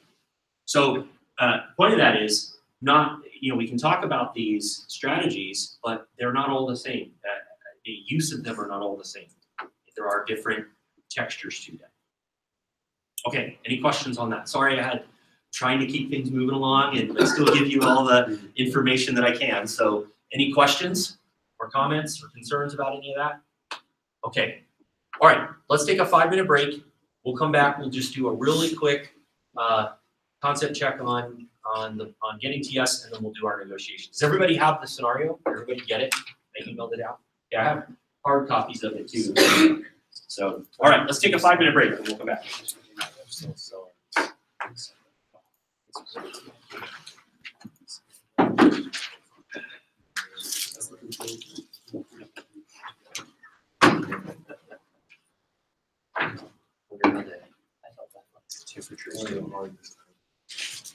It's cold. Yeah, that's probably fair. So if someone invests venture capital. I know we can have a little Well, email depends stream. on I've been what thinking about, I haven't the- responded to the email yet, because I So wanted to if take my little if notes. it's not drafted as a moving target, and sometimes even if it is, if they act like a general partner, they'll be held accountable. So it has to be done correctly. If it's structured as a limited partnership, and money comes in as a limited partnership, and they don't participate in the business, then yeah, they're limited partners. And in theory, Yeah. Because Their law, I their mean, I their have liability is always done it in limited past to the classes, value but of that their doesn't mean investment. you won't in this one. I mean, that's You how said it's he has supposed to not. work. It Yeah. doesn't always Oh, actually, okay. but that's how We're it's supposed supposed to, to. well, he wants us to, no, it's basically he's gonna go over like project ideas and examples. That's just a portion of next week. Right. You would never own a franchise? I mean, I was just reading No, two chapters. Absolutely. I mean, So, I think the two like I chapters said, are right up maybe, today. They're pretty, 2 or 3 McDonald's I kind of skimmed locations. a little Yeah. bit, I But copied I definitions have- just to get the overall, they kind of copy. You know, and again, I always have to qualify They kind of reflect the same questions themes. because my perspective But, is And then limited to the there's like universe of 4 articles, but I observations. just read like the And abstract. I have had so many. You're farther along than me, I years kind of of was I had to like block out and I like to Yeah. work like a week I ahead if I had can, like tried to cheat. get them. Like my Mondays and Thursdays I have to work. I had someone do law, the day They are- we have law. They're Oh, yeah, very no, I did mine Because I can't. on Monday. I Can't just get that far ahead. number of these people. This is the kids are in Whistler, I was like, They they don't come back till Sunday, I was like, Saturday? Yeah. $50,000 to buy We should work all day every day. Yeah, franchise. so we get like, with the Dog fellowship, we training. get 2 days to kind of come It to was the time that we're BS. engaged Oh, in a lot of So work. nice. 12.5%. Because otherwise, there's no way of, well, I would be doing it. Provided her with Yeah. basically a Yeah. logo All day. and you know, computer system or whatever, and it was Yeah. garbage. And she never made it, and still had to write checks on them. She just It's finally just said, like my "Listen, I CFO just- walks I in don't my have office, like, what are you doing? I'm like, And the homework, franchise it's agreement 4:30, says I can do that you can't show just- up at 7. Let me, Yeah. yeah, I'll You shoot know, it. you have to- Do you want me to shoot still like a have meeting heavy- request for that? That's fine. We use Google Calendar. I have all the calendars As on if my you're phone, so running it doesn't matter which Wow. one it is, Yeah. they'll all So- sync up. I just, in a situation like that, you know, you have very limited tools, but basically we just I sort just of wanna play make sure the, that look, we kind of have a we're little gonna do you, discussion we and wanna then have maybe this, we Like a can refine brainstorm. it after, for just so we have some ideas, so we sit and listen. pound our chest a Oh, little maybe bit. that idea will work. Nasty Maybe this rambling one. back and forth, you know. Yeah, I mean, I don't know, he's She good. did I don't know everything, if anything that he gives in school really restrict. Because it would have cost her a lot I more. think it's that we have to, I think it'll just help us we refine. might need to have So like you're 2 just or against 3 franchises. top ones and then. Yeah, do because- the literature Because search they are, to see what's out there. they are That's what I We have to think do is a almost gap and. exclusively, Right. Like I for think, the I think benefit our of problem is franchise. gonna be if we don't have enough yeah, Right. it's stuff, very, like we very get too difficult. specific. Yeah, if we're Single- too narrow, I But if think it's too we'll. broad, then it's like, wow, Sandwich so much shops. information to get through.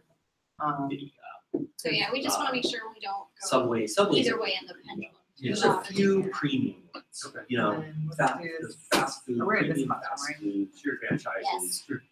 If you have multiple locations, I had a question. and the reason So- for that is just, there's just not enough profit in it Do you have to, a spouse or something? give you a return on your investment. Diabetes, and hypertension, paying all sorts of salaries stuff.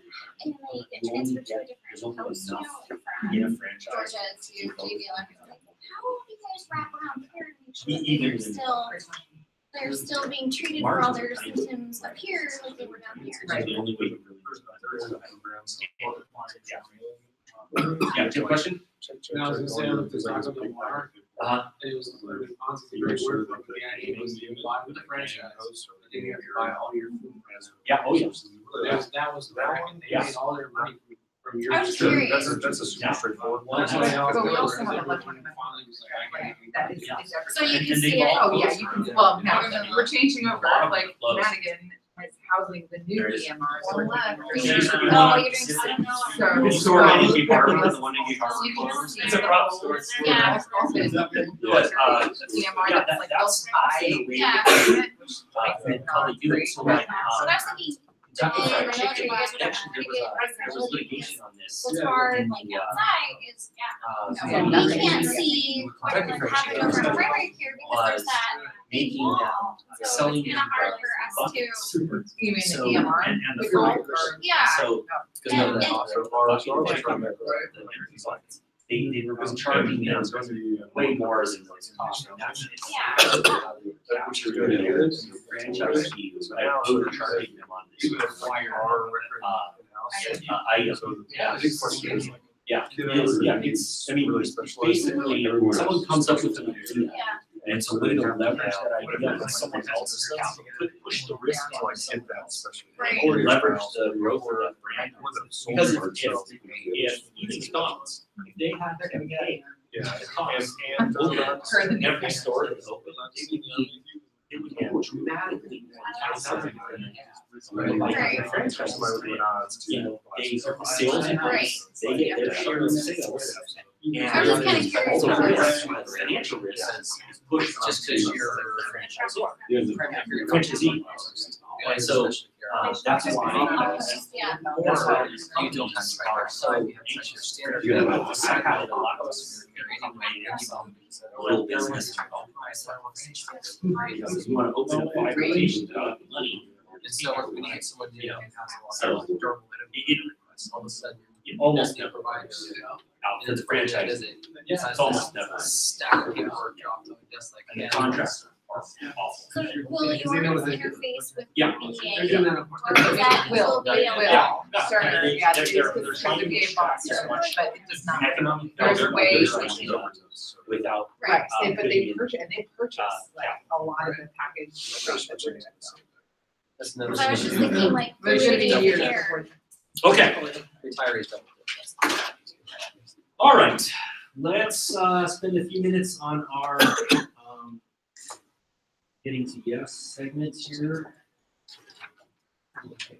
We'll spend just a few minutes on this and then I'll cut you loose to do your negotiations. I'll give you enough time to do that.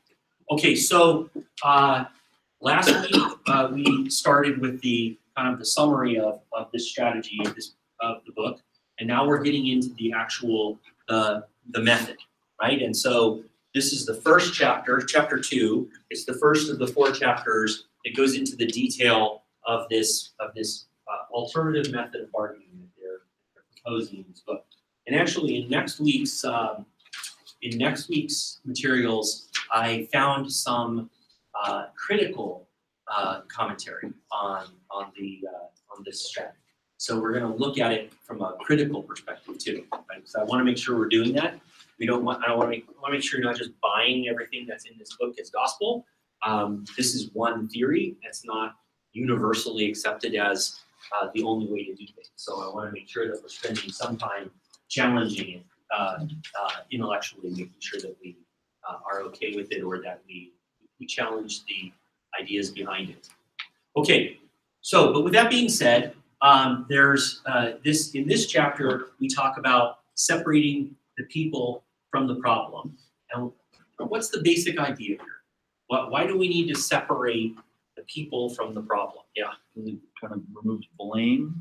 Okay, blame could be one thing. Well, what kind of thing is blame? Yeah. Right.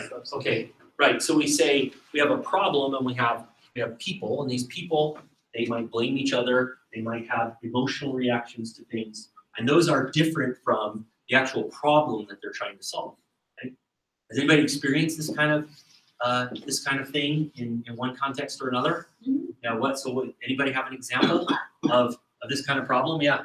So we see patients, Yeah. in the clinic, and a lot of times, for whatever reason, something happened bad before the appointment, or something happened that they didn't like. And they're in an appointment with you, and the patient wants something. An example classically is, hey, I need an MRI, or I want this study. It's kind of the first thing that comes out, and then you have to negotiate or bargain or kind of get to, okay, tell me, kind of, okay, I got that, but why? Right. And kind of go. Yeah, because they're fixated on something that's actually maybe not related to their problem necessarily, right? What else? Anyone else have an example of where people get in the way of the problem? And we were on Monday, we went through each one independently, but we can take them all together. There's 3 baskets of this problem that Fisher and Urey suggest exist. Perception, emotion, or communication are all baskets of people problems. And so, yes. Yeah. So in one of the prior jobs I had, we had the hospital oversaw the unit that would deploy, but they didn't have any control really over that unit. But when they were trying to do things administratively for the hospital, the person who was in charge of that group tended to be very loud and would just kind of bust in, and we own this clinic, but they don't own the people. And so it would just become it would spin up kind of everybody there. And it was easy when somebody comes in who's spun up, then you get spun up and the emotions escalate. And so this whole aspect of like, don't react to emotional outbursts. Right. It's very challenging to self-regulate and just be able to, yep, okay, let's try to bring it down instead of meeting where they are. It's a lot easier to say than it is to do. Yes. Correct? That's one problem. Yeah. Say debating school shootings. Oh, okay. When you talk about a lot of emotion on both sides. Sure. And a lot of one side assuming what the other side's intentions are, or what their fears the other side thinks, and then assuming that's what their intentions are. Yeah. Yeah, I mean, it's a great example of especially something that's probably on everybody's mind lately, right? But right after an event like this, the problem is how do we keep kids safe in schools? How do we do that? And in all likelihood, it's very hard to find someone who says, I really don't care about keeping kids safe in school, right? I mean, and if that's the person who probably shouldn't be able to but sorry, but Second Amendment aside, but no, seriously, that's the problem. But yet we have all kinds of other stuff going on in this debate that's around this problem. And so, and some of them are emotional, some of them are communication issues, and some of them are perception issues. Got all three of them wrapped up in a really great front and center example. Anyone else? Just being a former cop, this happens all the time in numerous ways. But I mean, some of the ones that particularly like just issues between certain communities in a neighborhood. Sometimes sometimes it's rightfully so, but other times you can kind of be a scapegoat for some things. And on a really hot summer night, and there's literally hundreds of people outside because something happened, and you're trying to negotiate from somebody that looks like me and everything else in uniform to a whole group of people. Maybe there was a shooting, maybe there was something, and you're trying to try and be as empathetic as you can be, but also deal with a lot of emotion. It's hot out, it's everything, and then obviously trying to communicate. A lot gets lost. A lot can. There's a lot of perception in a situation like that. You perceive. Uniforms are kind of an interesting example. You see this in professional context all the time. Uniforms have a lot to do with perception in interactions, and so particularly in some cases, someone will perceive certain things about you. Well, this goes from being new as well, just being a uniform first, and then after people get to know you, and then you get out of the car and they're like, oh, it's him, right? And they realize they can deal with you. Right. Already, you have a better thing going on. There's some people they know, and it's the opposite, and then you watch something just go into chaos. But there is a built-in perception based on where you look, where you come from, what floor of the building you're on, right? Whether you have an inside office or an outside office, whether you're a lawyer or a paralegal, whether these are all things that you deal with in the everyday context that have a lot to do with how people are going to, with whether interactions are going to be successful or not. Okay, so Fisher and Urey argue that you have to separate those two things if you're going to have a successful negotiation outcome. And by identifying them as these problems, they have provided with a certain degree of like a checklist of choices that you can use to deal with these problems. So, for example, in perception, put yourself in their shoes. Don't deduce their intentions from your fears. All these choices, if you have some awareness that this problem might exist and you apply these, you have some chance maybe separating the people from the problem and trying to achieve a positive outcome. Anyone else? No? Yeah. I would say right now I'm not in a hospital on that. We just had like a 4-hour session on health equity. Health equity? Health equity. What does that mean? So it used to be health equality. So like there's a pie and there's healthcare and you get 50% and I get 50%. Health equity is I'm a healthy young individual and this person's older, they smoke for a while, they've been consuming, they have a lot of health issues. I get 10% of the pie because I don't need it, and you get 90% of the pie because you need more. And there's a lot of so there's a lot of discussion about equity and how that will help our community and make everything better for our nation. And then there's also the side, you know, that it is like, well, where's my reward for taking care of myself? Mm-hmm. So. Yeah. Why should, if you take care of yourself, you effectively get less of the pie. Yes. Yeah. What's that? Punishing good behavior. Yeah, right. And there's a word for this, there's a term for this. It came up a lot in immigration, but there's the concept of moral hazard. Are you familiar with the idea of moral hazard? What happens when those who cause the problem are the ones that get bailed out? This was the moral hazard argument of bailing out the banks. You know, they're the ones that screwed everything up, and they're the ones who are getting all the money. You know, the unhealthy person is now the one who's basically getting all of the resources because they didn't take care of themselves. Shouldn't there be some disincentive for that? But as a society, you know, if we punish that person in that situation, is that really the right answer also? Not an easy answer, but separating those two is the objective of this, of at least this part of the lesson. Any other examples of any of this that you want to share, or yeah? So just real quick, in a technical setting, like a design manufacturing facility, we often see, you know, you got a lot of roles, engineers, managers, technicians and things. To come up with a plan going forward, it's really hard to break through the barriers because everybody has a stereotype for, you know, like you said, levels. You see first level, you don't come down here, you don't talk to you. Right. So project manager is supposed to be the mediator, but a lot of times even they don't get this. It's a really hard thing. Yeah.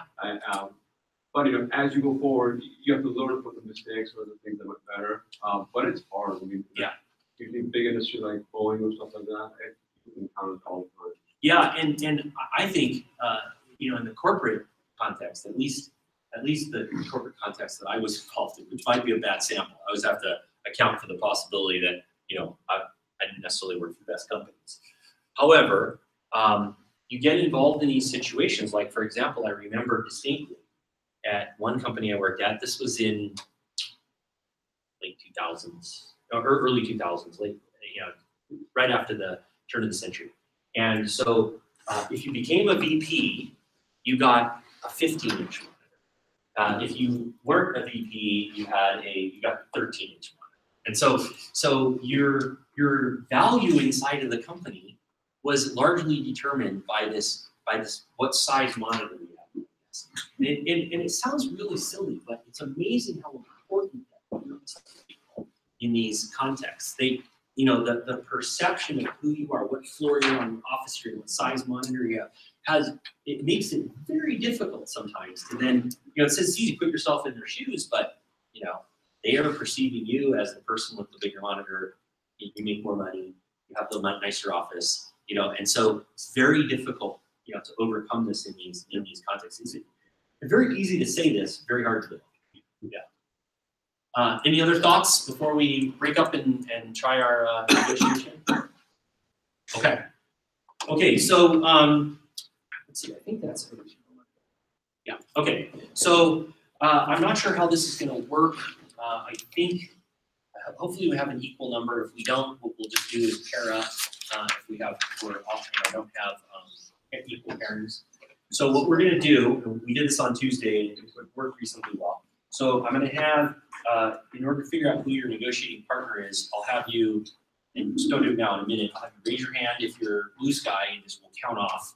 And then we'll do the same thing for Acme, and you'll count off, and then you'll match with your counterpart, and then if we're off by numbers, we'll just, like I said, we'll pair up. Okay? So, and I have copies, hard copies if you want one. If you didn't bring one, if you want one for your negotiation, you can come up and grab one.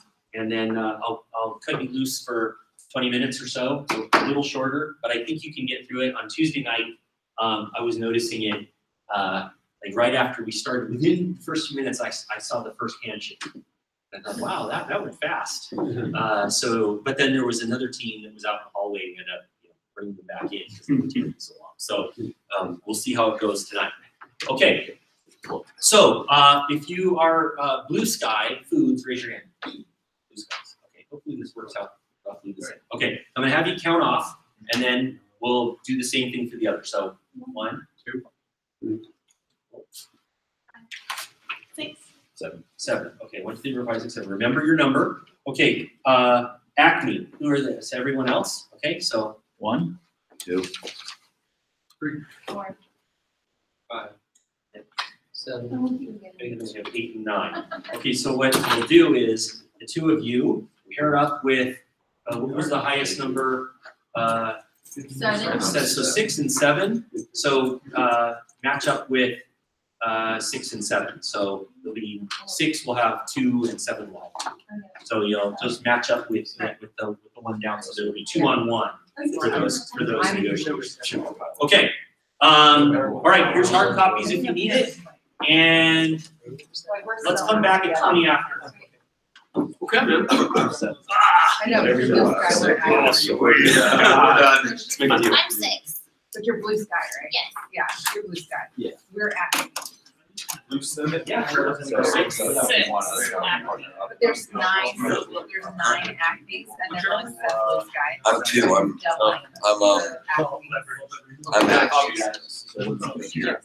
So maybe you're super. Yeah.